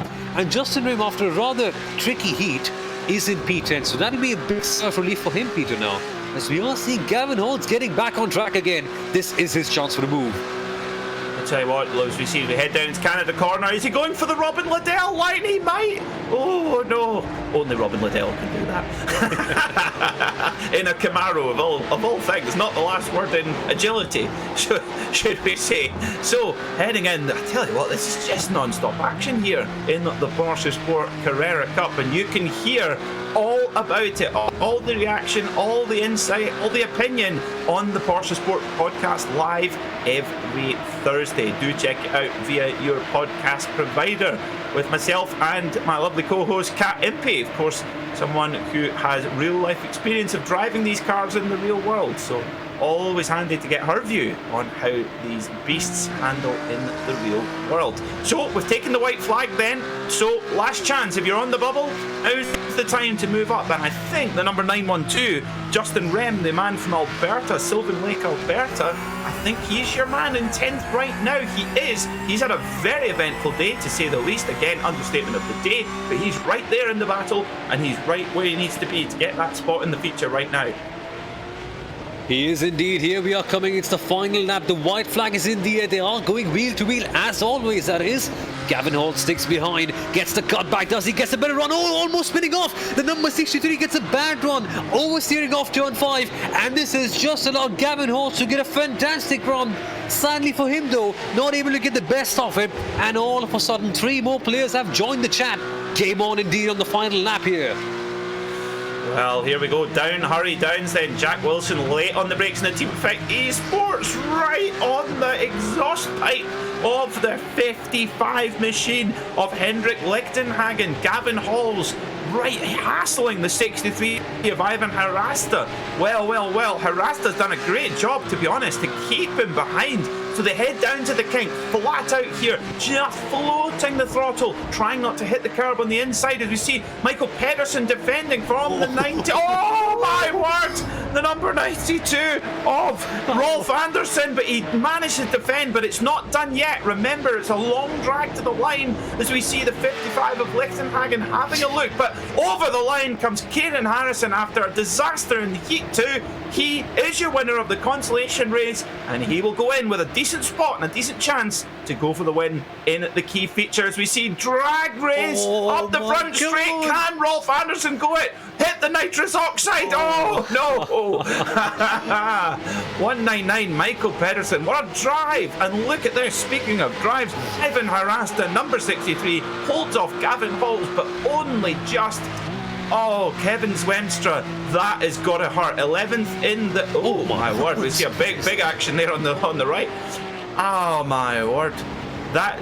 Oh, for Kevin Zwemstra, that is the worst position that you can finish in all night. 11th in the Consolation race, because that means park it up. That's your night over. Must be such a bitter feeling being on the last slot. You could have just gotten one more position and been in the feature race, but there's no time to actually look back at what happened for him. It's just about trying to understand what went wrong, coming back the next one. But I wish I had 5 eyes, because there was so much going on everywhere. But at the top, Kieran Harrison, calm and composed as ever, winning for HM Engineering. Yep, that's what you need to do. I think we're going to see this all season long, Soumil, where some of the faster drivers, if they make a mistake, we're going to be spoiled to some brilliant entertainment, watching them tenaciously making their way back up to the front. And I think that's also there are pluses and minuses for the drivers with this heat racing format, but that's one of the pluses. If that was just a 1 hour race and he crashed at turn 1, that's game over. But now he goes into the feature, he'll start just outside the top 10, and well, you never know. Watch out for that HM Engineering man, but I tell you what, it's going to be a big ask to chase down his teammate Maxim Ramstein. It is going to be quite a big ask. Maxim Ramstein, the last time out of the Nürburgring, spot on. He was just perfect. Nerves of steel, that is. But the thing is, now Maxim Ramstein, he has to defend from all the other cars coming in. Alex Taib wasn't exactly there the last time out at the Nürburgring. This time out, he's got a proper competitor. How will this one play out? I can't wait to see. But before that, we've got a quick warm-up. And maybe we can just take a deep breath, relax and understand what really happened in the last couple of laps. Because, Peter, there was action everywhere. There was action in the first sector, the second sector, two battles simultaneously going on in the third sector as well. What do we look at? What do we speak about in the end? Well, we mentioned it before when we were looking at the production feed of our producer Hugo, and we both said the same thing, that it's a good job that we're commentators. We've only got to do one thing. We've just got to talk about racing, which for us is, well, you can't shut us up. But for him, I've no idea how he clicks on the cameras and makes sure to catch all of the action. But, you know, this is a warm-up for the drivers. But I tell you what, for us, it's a cool-down. It is indeed. There's going to be a lot more drama coming up. And briefly, we can't speak about the calendar because we go from one legendary circuit to another. Next up is Imola. And my goodness me, that right there, Peter, is one rather fierce track to go towards. It is. It's a really tricky circuit. Unfortunately, it's never quite shook off the reputation from that terrible weekend back in 1994 when Roland Ratzenberger and Ayrton Senna lost their lives. I feel that Imola is now turning a corner in the world. You know, they're getting a Formula One to come back. A lot has changed. It very safely hosts the World Superbike Championship every year, so it will be brilliant to see it getting its real-world reputation back again. But of course, here in the sim, well, it's, as you say, it's loved by all, and going to create another new challenge entirely. And I'll be honest, I've got my eye on a few weeks ahead. I'm wishing the life away, I know, but Circuit Gilles Villeneuve, Montreal. I have to say, I'm a big Gilles Villeneuve fan. I will be honest. I think he is super cool. But yes, that particular track. Well, if we think we've seen carnage here, well, with the very close street circuit of Circuit Gilles Villeneuve, that's going to be real action as well. And that's where the Porsche Super Cup actually goes as well, going along with the Formula One calendar. But here we are then, the starting grid for the final feature race. Alexander Taib on pole position, and then we have quite a few drivers. Peter, why don't you give us a good idea about who starts where for this one? Okay then, it's Alexander Taib on the front row with Maxim Ramstein in second. Row 2 will be Dylan Burst and Anders Meyer. Watch for him in the Team Bergen machine. Row 3 will be Justin Tipton, easy to spot him with the pink wheels, alongside Robin Ostland. Row 4 will be Sam Coiter and Diego Francisco. Row 5, Quentin Violati alongside Yop the Light. Ryan Parkins, the PorscheSport driver, alongside Lewis Ward on Row 6. Row 7 will be Hugo Gallo alongside Artem Grabau. Espen Erlandsen alongside Kirill Kolobuksov. And the rest of the drivers you will see making their way through here as our drivers. They're in there. Well, in they are off. The number 54 of Alexander Taib. They're all raring to go for this 30-minute feature race as they pile down to turn 1. Can they get through cleanly? It's an amazing start from the 54, the Team Redline driver of Alexander Taib. This is where... Oh no, Tipton's off! Tipton's off! The pink wheels are round! Oh no. Justin Tipton, one of our leaders. He is looking backwards and he's falling right to the back of the pack, and it's a car park. And it's a car park. Oh no. Gavin Hall's there. He's taking a bit of damage in the 38 car. Oh, and I think that's 9. Look at Kieran Harrison, number 9. Kieran Harrison has got huge damage. So, his day goes from bad to worse. Oh, I thought we were watching the consolation race there. Exactly. For Kieran Harrison, we just had a ray of hope, winning the consolation race, dominating it rather, I should say. And in a flash, the scene has changed. What are we seeing right here? One of the other RaceKraft esports car battling it up with the number 28. That's Sam Coiter. As always, on the edge, getting his elbows out. That is for P number 7. Diogo Francisco, the Portuguese driver, makes his way up ahead. And with 30 odd minutes to go, there is going to be so much more of this one. But that right there, Peter, a wild first corner.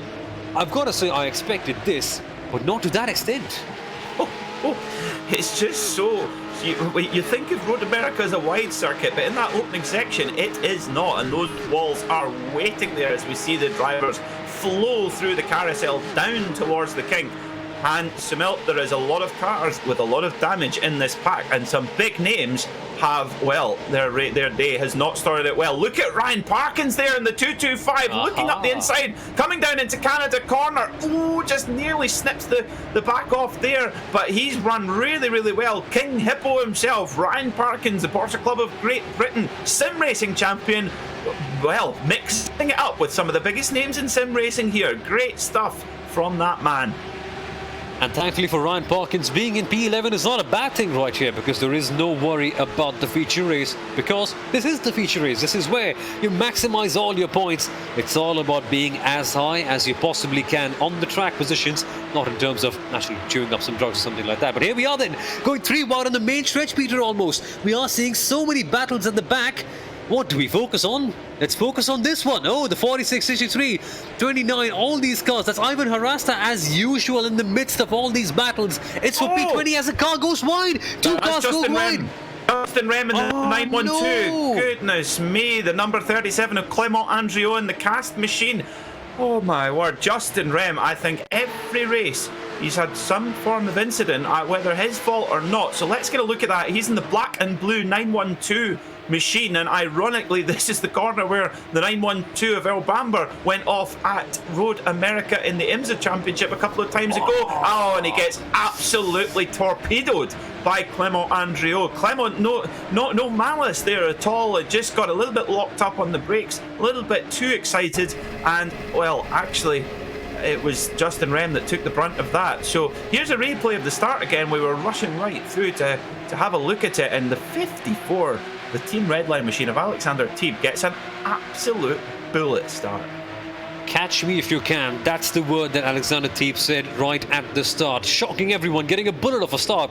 But what are we seeing at the back here? Watch out for Tipton. Oh, you know what? He actually lost it by himself. Justin Tipton, maybe his tires were not hot enough. Maybe the cold temperatures and the combination of waiting too little has got him out. And there we see at the back right here.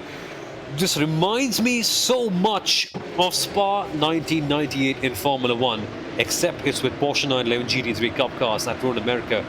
Bonkers. The only word I can say right here is bonkers.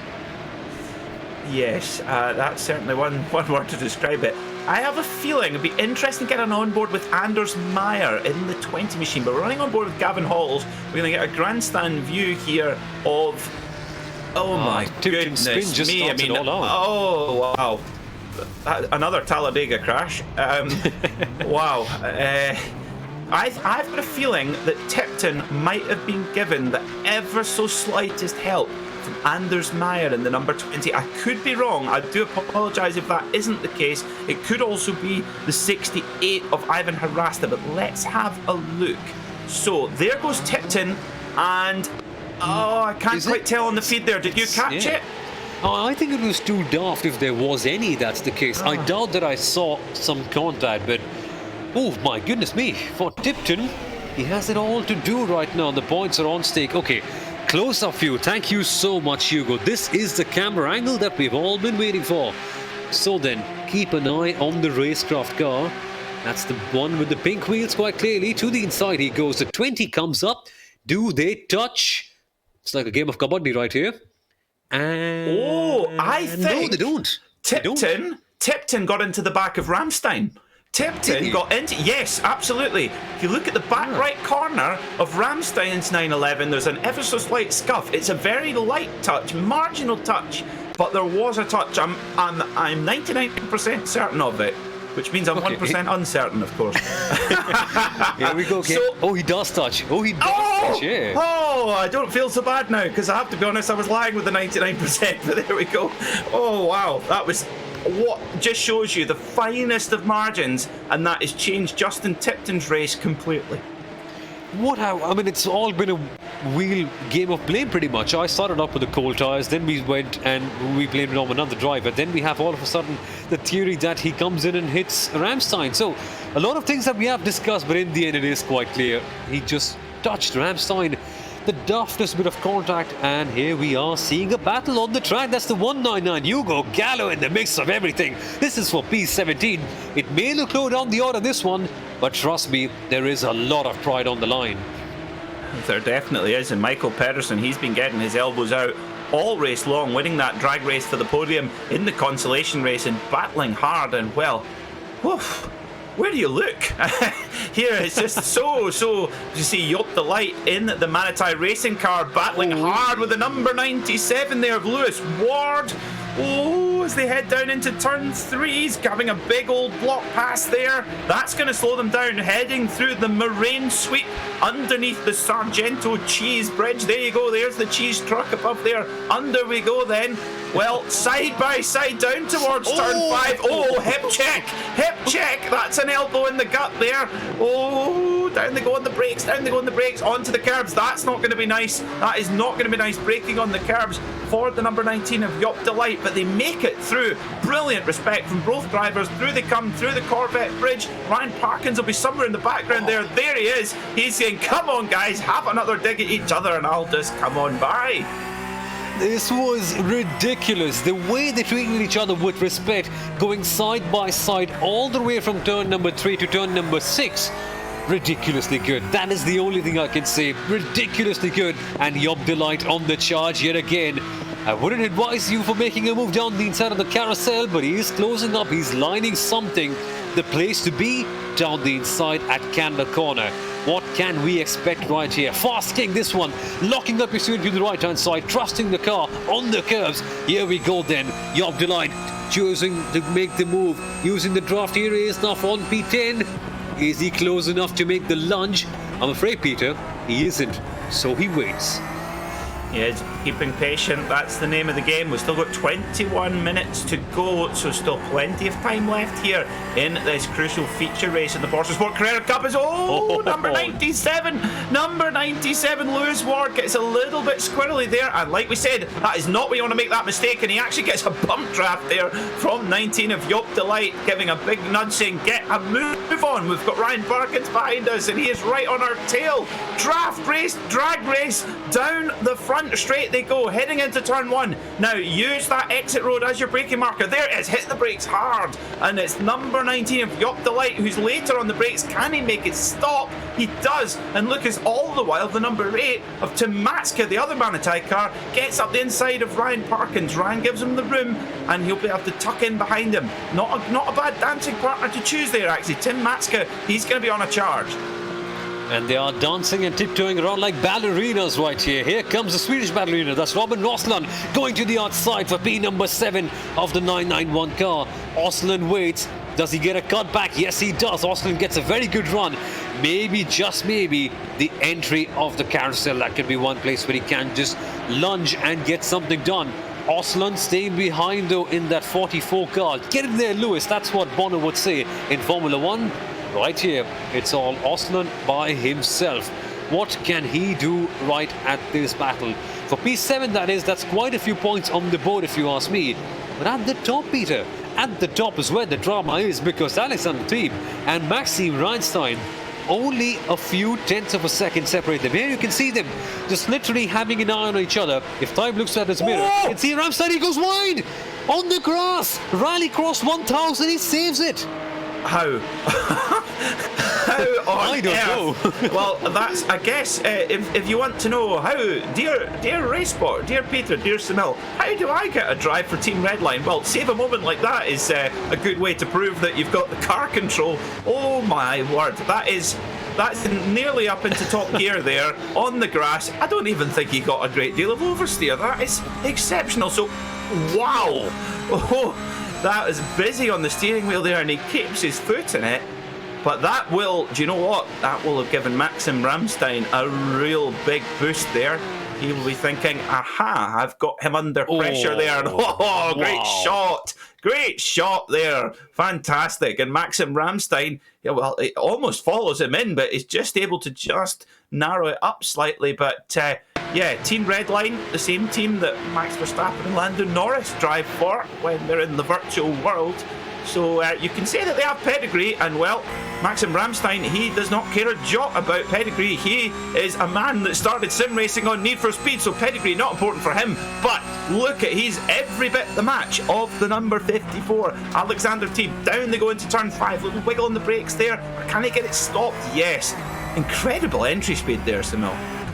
Incredible entry speed indeed, and this just shows the gulf of pace between these guys and the rest of them, because all the other guys braking a lot earlier, trying to go a lot more conservative. Robin Austin is not one person who goes conservative down the inside almost.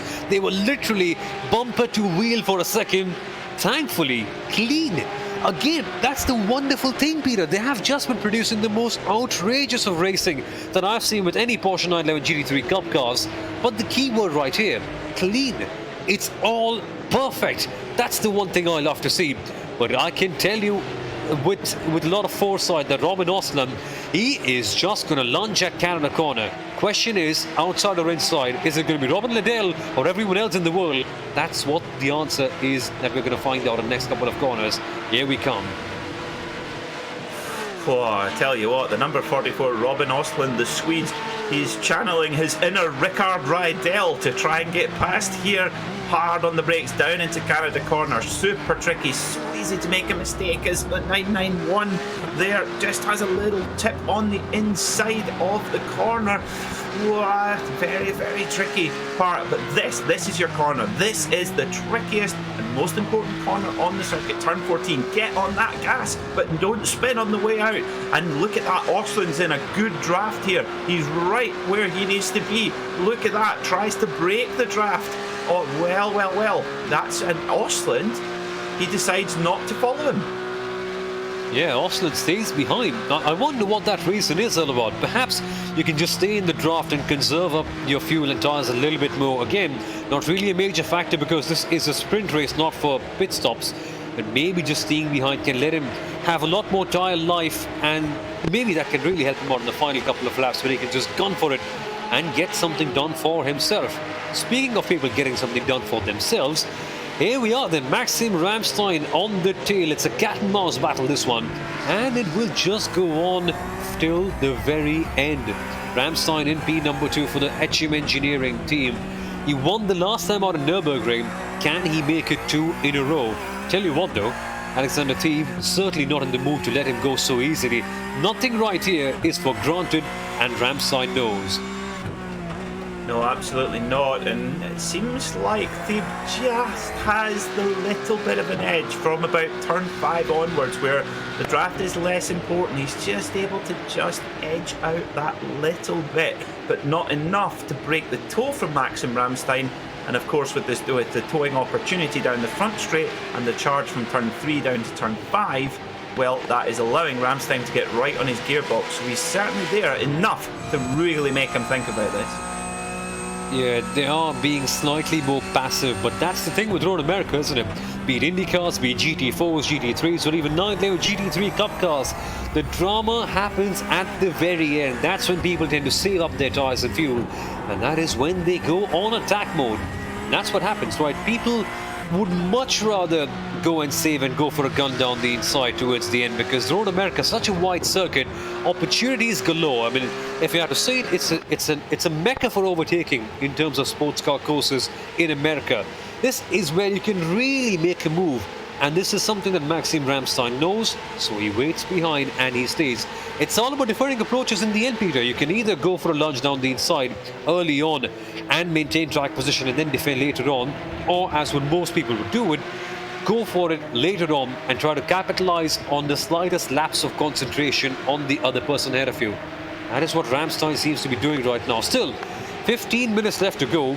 Let's cycle back down and see what more battles do we have, because we do have quite a few of them. I do indeed. Like I say, I don't know where to look, and still this battle rumbles on there with Ostlund and Violati. Well, and I tell you what, Violati doing an amazing job to keep Ostlund behind him, and Ostlund just filling his mirrors. Look at that, they're taking the optimum line into the braking zone. He'll be able to cut in and get on the power that little bit earlier, heading up towards the Corvette bridge. As we see, Sam Coitert looking up the inside of Diego Francisco, runs him wide and makes the move stick. Great stuff there from the number 28 of Sam Coitert. And I tell you what, Diego Francisco will not be very impressed at all with that.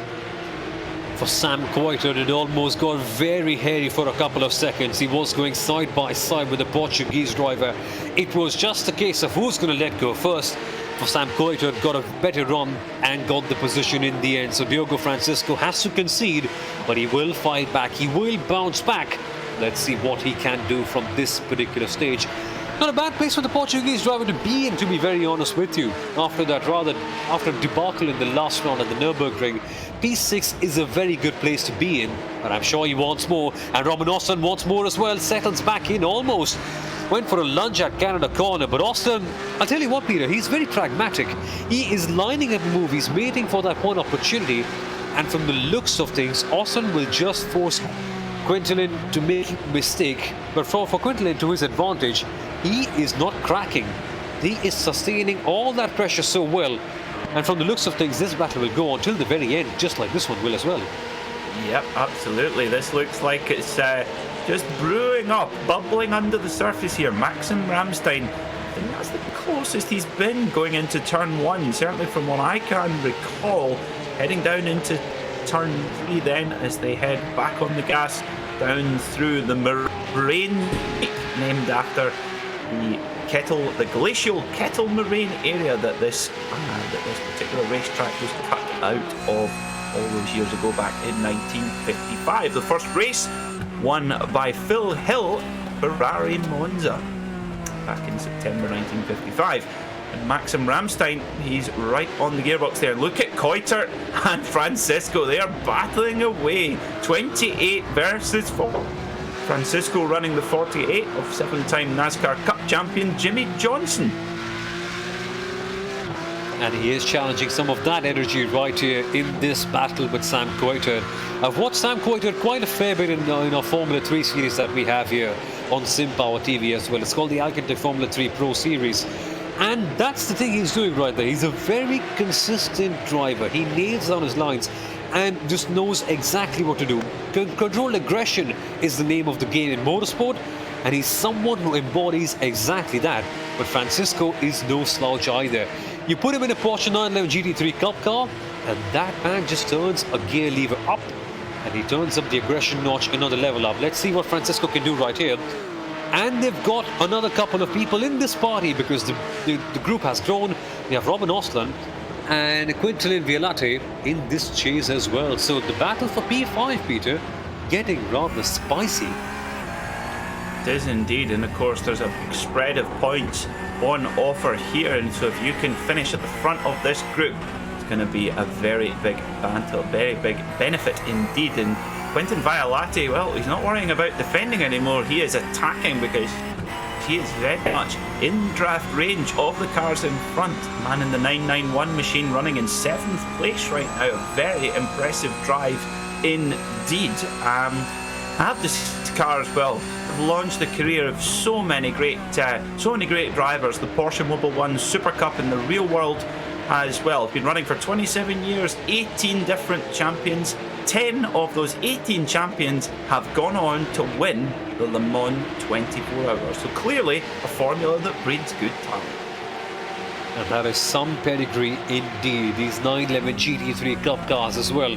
Not exactly the easiest in the world to drive, mind you. No ABS, no traction control. You're all just in there with that raw flat 6 right behind you. And that is something that Thief seems to be struggling to control, because he went wide at the exit of turn 5 for a second. He has been phenomenal so far, but here we are then, battles abreast. We are seeing Dylan Burst going side by side. Oh my goodness me, this is for P3, that is Dylan Burst and Andreas Meyer. Still side by side, it's just a battle of who's going to let go first. And from the looks of things, none of them are. But the better run goes to Anders Meyer. He keeps P3, but this isn't over yet. No, by no means whatsoever, because we are seeing a move lined up down the inside of the carousel for a slight moment. But he waits, and he waits for a long time. Canada corner, Peter, yet again. This is going to be lovely. It certainly is, yeah. Maybe not if you're Anders Meyer, who's now at the front and he's getting hassled, and I'm sure he will also notice that there is quite the traffic jam building up behind him as well, and he's got to be thinking, oh come on, one guy's enough. Well, it's all happening here in the PorscheSport Carrera Cup. Dylan Burst, the man, well, I can imagine when he races his Hyundai XLs back at home at Queensland in Australia, I can imagine it's just as frantic as this. Oh, it is going to be properly frantic for him as well. But one point that these guys must consider, especially Maxim Ramstein, if he stays behind in the corners, the dirty air can't come in the picture. The tyres will get chewed out, and for those final dashes, sprints that he has for the final couple of laps left, he won't be able to have enough grip. But here he comes for the lead to the outside. No, time, defense, pushes him wide. But here he comes for the cutback once again. Ramstein, team goes wide. They're side by side towards turn 3 for the lead, and Maxim Ramstein leads.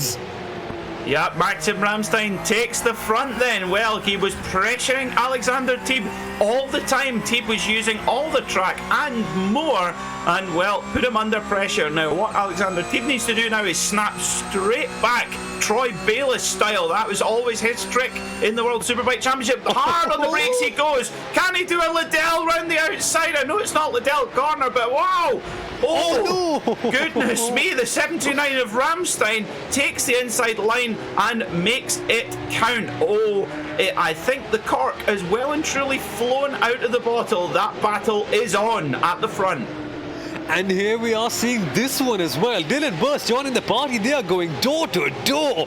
The 68 down the inside maintains him, but the 28 will not let him go. Sam Coitert on the charge here for this one. Has he got a place? Yes, he has. So he gets ahead of Diogo Francisco. He has got a few other cars to get ahead right now as well. I'll take a slight pause, Peter. Sports car classic. This is what we've all tuned to watching, and it's not done yet. As you rightly mentioned, the cork flows out of the bottle. This is where the fizz rises. This is where the cream comes to the top.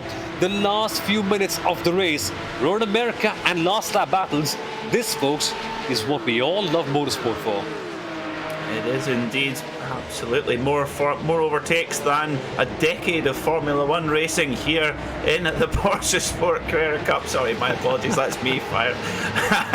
So, what fantastic stuff, it really is. Anders Meyer up there in the 20. Now, he's just making a little bit of an escape now as the 68 of Dylan Burst has, well, Sam Coitert making his life incredibly uncomfortable. And who's going to make the... But look at this, they're all in a big caterpillar line here, all in the draft with one another. So who is going to be brave going down into turn 1? They just spread out ever so slightly. Coitert looks to the inside, but he's not close enough. They'll have to go in, line astern into turn 1 and have another go later on in the lap. But back at the front, Maxim Ramstein, well, wow. Maxim Ramstein looks like he's maybe just putting a little bit of air between himself and Alexander Teeb, but Alexander Teeb is in the draft here. Here he comes, just reeling him in, just with the fishing line here. In he goes. Will he look to the inside to stuff it up there? No, he does not. And look at the wide line that Ramstein takes there. And a little bit of a lock-up coming into the apex, but somehow gets away with it. Yeah. And look at that. Well, Alexander Teeb doing, forgetting that he's in a Porsche, he's doing a brilliant impression of an Audi driver there, flashing his lights, pretending like he's an Audi driver on the M6 motorway. Getting rather cheeky. You can see Teeb getting very impatient. You can see from his eyes, I mean, obviously you can't, but you can see from the way he's driving that he wants P1, and he's willing to go to any lengths whatsoever to get it done, apart from, of course, crashing. Here we come then, the carousel. Ramstein defends, he's stamping his authority on this race, but with 5 minutes to go, you kind of get a feeling that it's all about a blow up for the better. Here we come, the fast kink. Dialing your car in towards the apex, hoping, just trusting your car, just making sure that it stays to the left curb right there, hoping that it just doesn't go to the grass. Here we come then, Teeb for a move to Canada corner. Is he? Is he not? He doesn't. He waits behind. But Ramstein goes slightly wide and Teeb is on the charge yet again. So Peter, the draft heading into the main straight, 0.8 miles. That is huge, and that can't come in a picture for a move to turn 1. It can be, but as you see, look at that, Maxim Ramstein using every last bit of the road coming out of turn 14 there, and if you can get that exit right, that means that you can defend. And look at that, so he's if you look at a dress rehearsal, think about it for the run to the line, getting that exit out of turn 14. If you get it right, you can defend. You will not be drafted to the line. If you get too antsy and make a mistake, well, then you will be dragged to the line. But Ramstein defending incredibly well here, but certainly Teeb, he's close enough now as they head through the Moraine Sweep. I would wager that this is where there's more danger. Coming along here down the Moraine Sweep towards turn 5 underneath the Cheese Bridge, well, I think this is where the draft helps, and a long braking zone can really help to make a move. It really can. It's a game of patience, this one. A game to find out when the right person makes the right move at the right time. Seems like Teeb is getting ever so closer on the diffuser. It's a slightly smaller one, this, in comparison to the 911 RSR and the GT3R, this. But Teeb, here he is. Oh, goodness me, looks out. He reaches out, you see, he tries to check out to see if there's a gap right there. Gets a loose moment. Keeps it clean, though. And it seems to be a battle of the late breakers, this one. What will happen right here? Can he get the edge? Because they're literally inseparable right here. The lap times are just so close to each other. It's all about the commitment that you have in the end. It's all about a battle of hearts and who can get the best from this one. From the looks of things, it seems to be Maxime Ramstein on his way to make it 2 in a row, but he's got a tricky customer at the back. Oh yeah, this is far from over. This is all gonna happen at the line here. Make no mistake about it. The number 54 of Alexander Teeb. Well, Team Redline driver, he's got some pretty high profile teammates. Maxim Ramstein, that is of little interest to him, and he is driving every bit the champion racer here in the HM engineering machine. And well, he is engineering a fantastic performance here. And I tell you what, Soumil, what do you think? It looks like Maxim Ramstein is just getting that turn 14 that little bit better. He is indeed, and that turn 14, getting a better line and a better run off that could be much more valuable than getting a better run off any corner, because as we are seeing time and again, longest straight on the IndyCar calendar. That's quite a big achievement, 0.8 miles. So that final corner has a significant impact, quite a few tenths that can come into picture right there. Wait a minute, a pit stop in this race. What's Racespot doing in the pit road? That's not good news. You do not want to be seeing anybody in pit lane, as we see Lichtenhagen's number 55 car in there as well. Now will we be getting the white flag here? Is this the last lap for us, Soumil? As we see the number 54 of Teeb looks up the inside, he barges Maxim Ramstein. They touch slightly, heading up to the Corvette bridge. Teeb's got the crucial inside line, a little bit of a lock-up. He gives the minimal amount of room, and Ramstein's able just to oh my goodness, and down to Hurry Downs. Teeb will now have the inside line. Who is going to take this? Are we going to take the white flag here? Can we see? It looks like this might be the final lap here if we get the white flag. Oh my goodness me, Teeb, if this is the final lap, he has just got the heist of the day. Went in and they were going side by side, rubbing his racing, and that is shown right there by Teeb, who got the move done. What can Ramstein do though? One last chance if this is the final lap. We're not quite sure yet. Canada corner, a lunge has to be coming. Surely he'll get something done. Surely he'll try to make a move. Does he? Does he not? He doesn't. And with 10 seconds to go, Peter, it's a race for the line. Is this the final lap? I think it will. Oh yes, so let's see if it's going to be Maxim Ramstein. He looks like Alexander Teeb has got it. Yep, we're on the final lap. Yep, I thought that was the case, but look at Ramstein. Oh, but Teeb gets a fantastic drive out of turn 14 at the very most important moment. Max Ramstein flashes his lights, but it's not going to do anything. Alexander Teeb takes it at the line from Maxim Ramstein. Wow. What a finish in this feature race here in the PorscheSport.com Carrera Cup, and Anders Meyer takes the final spot on the podium, and look at the gaggle of cars behind him. Wow, and there's Ryan Parkins, the number 225 Porsche Sport driver, getting a good finish as well after a really difficult race, getting taken out 2 weeks ago. Brilliant stuff. And tell you what, Alexander Teeb, he just made the move to turn 5 at that crucial moment, Soumil. Take a deep breath and release. I'm going to ask one question to every single one of our viewers right here. Are you not entertained? If you're not, I don't know how. What a move that was. Steve just executed and engineered the heist of the day heading into turn 5. Now, he got the move done. They were going side by side, and at turn 6 or turn 7, that is, that quick right hand corner, it was all about the battle of what's underneath your underpants. And Steve certainly, well, he just got it through. What a fantastic run he had in the end.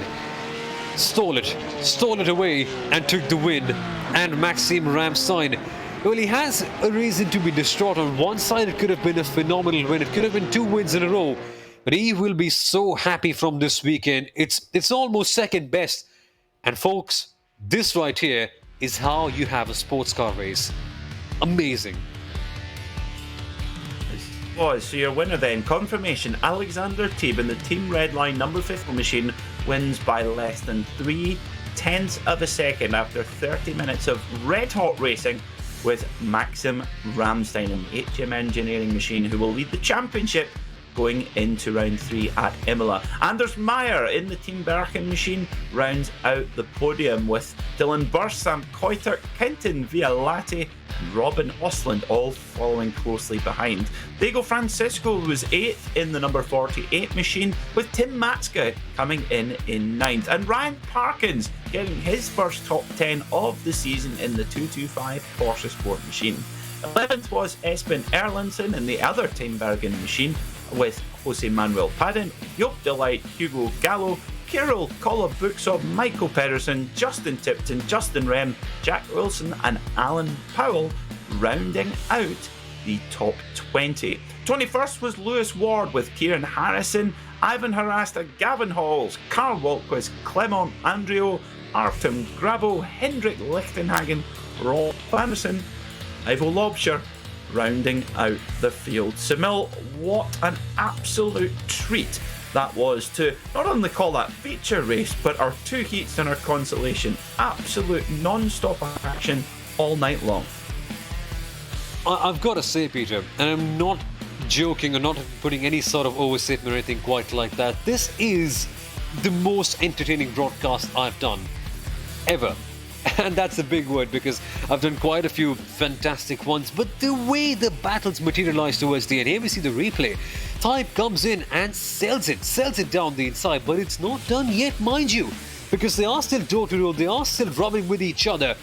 It's a battle of commitment. The one who can take it the furthest, in this case, it was Steve for Team Redline, and boy, what a finish that was in the end. In fact, Dylan Burst, a shout out to him as well. Missing out on the podium just by the slightest of margins. He's got school in a couple of hours. Dylan, come on, mate, pack your bags. Get to school. That's going to be quite fun. Absolutely. He'll be able to tell all his friends at school tomorrow about how he got on the podium in one of the craziest motor races you're ever likely to see. He'll be able to show all his friends on his phone on YouTube. This amazing battle indeed. Now it looks like in the interview waiting room we have the man in this red 729 car you can see on screen right now, Maxim Ramstein. Let's see if he can come in to join us in the commentary box. He can. Here he is, Maxim Ramstein. What an incredible show that was. Unfortunately just getting pipped, but another great finish. Tell us about your day's racing today. Yeah, that was really exciting there in the end. I'm still kind of at a loss for words, to be honest. It takes so much concentration to race at that level. Yeah, it was super close. I was not expecting to be able to keep up with Deep, to be honest, looking at practice times. And I wasn't really feeling comfortable around this track, but somehow managed to. It kind of came together in the feature race, and yeah, the draft was a big help, and that was exciting. It certainly was. If you get the chance to watch back the broadcast, you'll think that certainly myself and Soumil as well, we've been on the helium balloons because we were so excited watching all that action between you and Alexander. And certainly one thing that occurred to me just watching the replay there was the amount of respect between you two. Did you feel that from your seat, that there was good room left on both sides? Oh, for sure. And MacKay is a very well-known driver, of course, in the Pro Series as well. So I'm willing to take a guess that he will be respectful. And he was. It was very clean racing.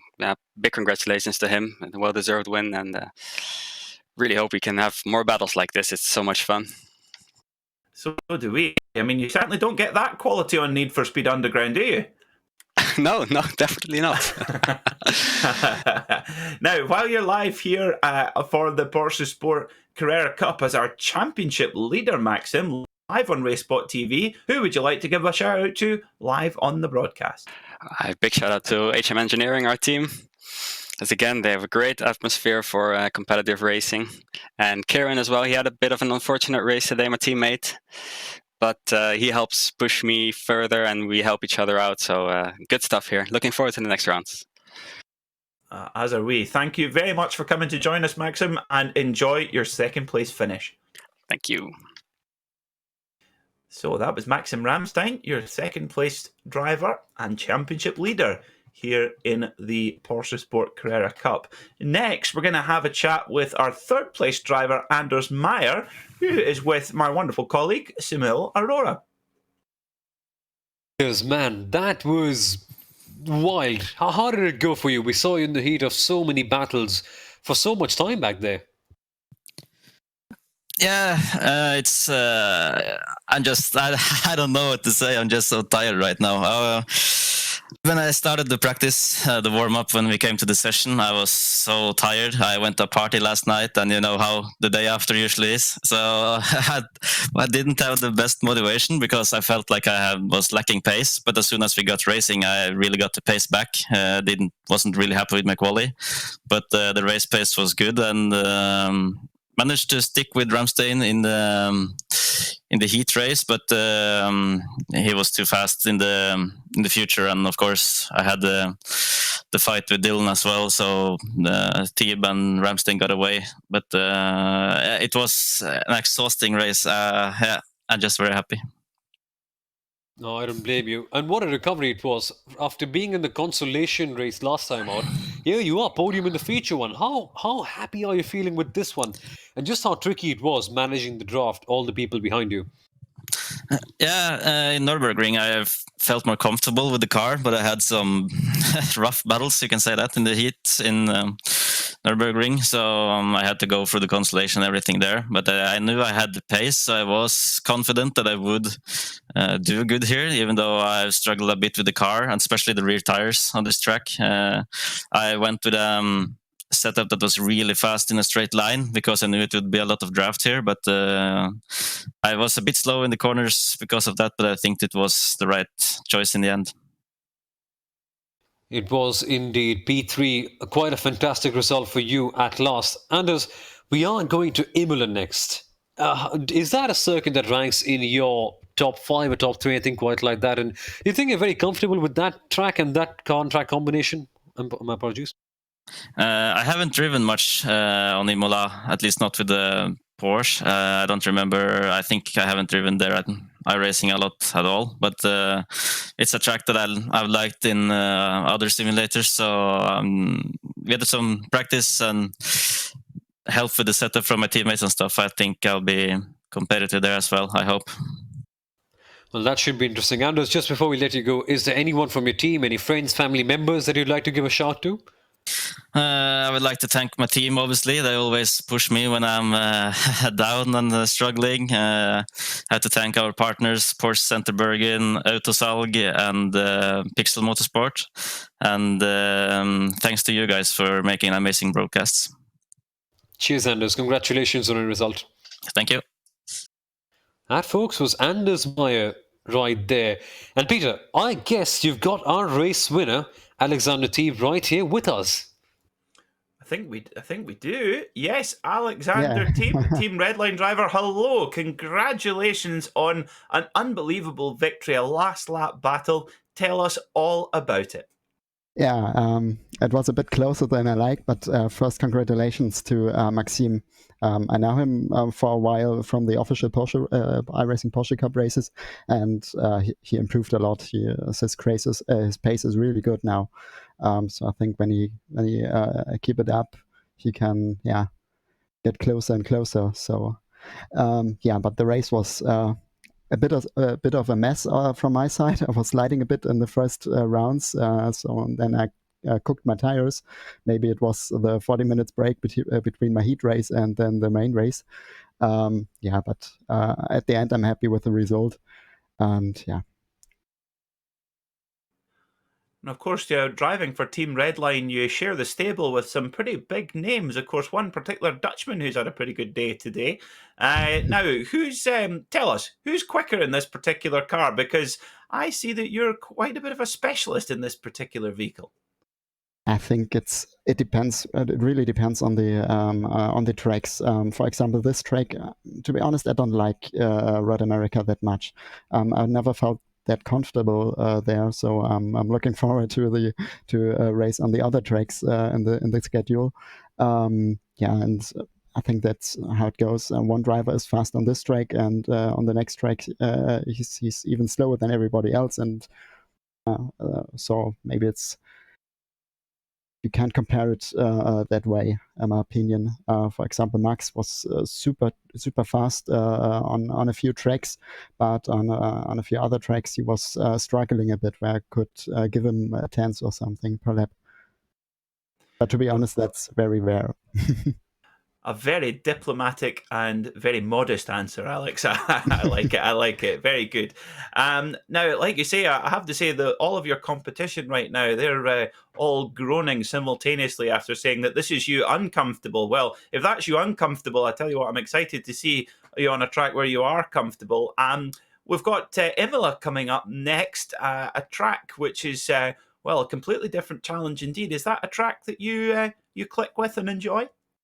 I don't know. Let's see. I haven't done many races there, but I think it's definitely gonna be better than in Road America, for sure. But it's not one of my top 5 tracks, but it's a great track. It's a historical track, so I'm really looking forward to it.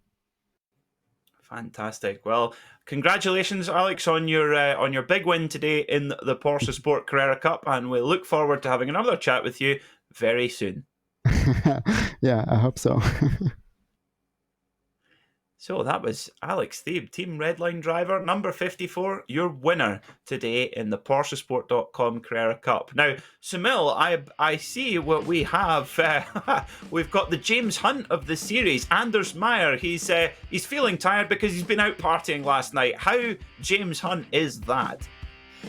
Very James Hunt indeed. And the best part is, comes up, puts in a fantastic result, and finishes in third as well. So, it's all in one circle, it seems. Absolutely, you've heard it here for young racing drivers listening. You wanna put it on the podium? Go out and party the night before. That's a joke, obviously. I'm kidding. Well, Soumil, that's nearly about time. All we've got time for here on Racespot TV. Your final thoughts before we close off.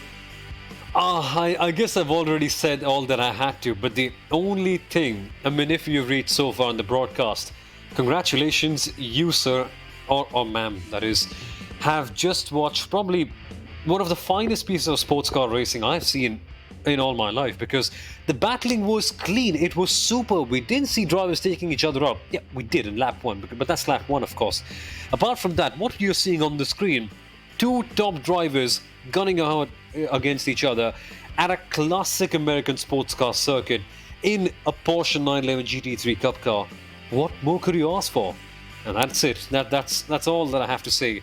Superb day of racing. I tell you what, Peter, I won't be able to sleep for at least 2 more hours because the adrenaline will keep me going for a long time.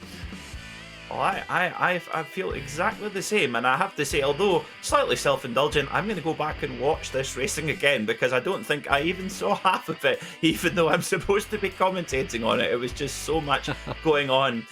In 2 weeks' time, we are off to, if you thought that was good, wait till we go to Imola. 2 weeks' time, August 23rd, exactly the same format, same drivers, and I'm sure we're going to be in for another cracker here on the PorscheSport.com Carrera Cup here live on Racespot TV. Don't forget to tune in to the Porsche Sport podcast on Thursday. It comes live on all of your favourite podcast providers. Listen to myself and Kat Impey and owner of Porsche Sport, Luke Holroyd, talk all about all things Porsche racing and also, of course, the Porsche Sport Carrera Cup. And we will try to somehow dissect and analyse that incredible battle that we just saw. That's all we've got time for today on Racespot TV. Thank you so much for watching, and we will see you in 2 weeks' time at Imola.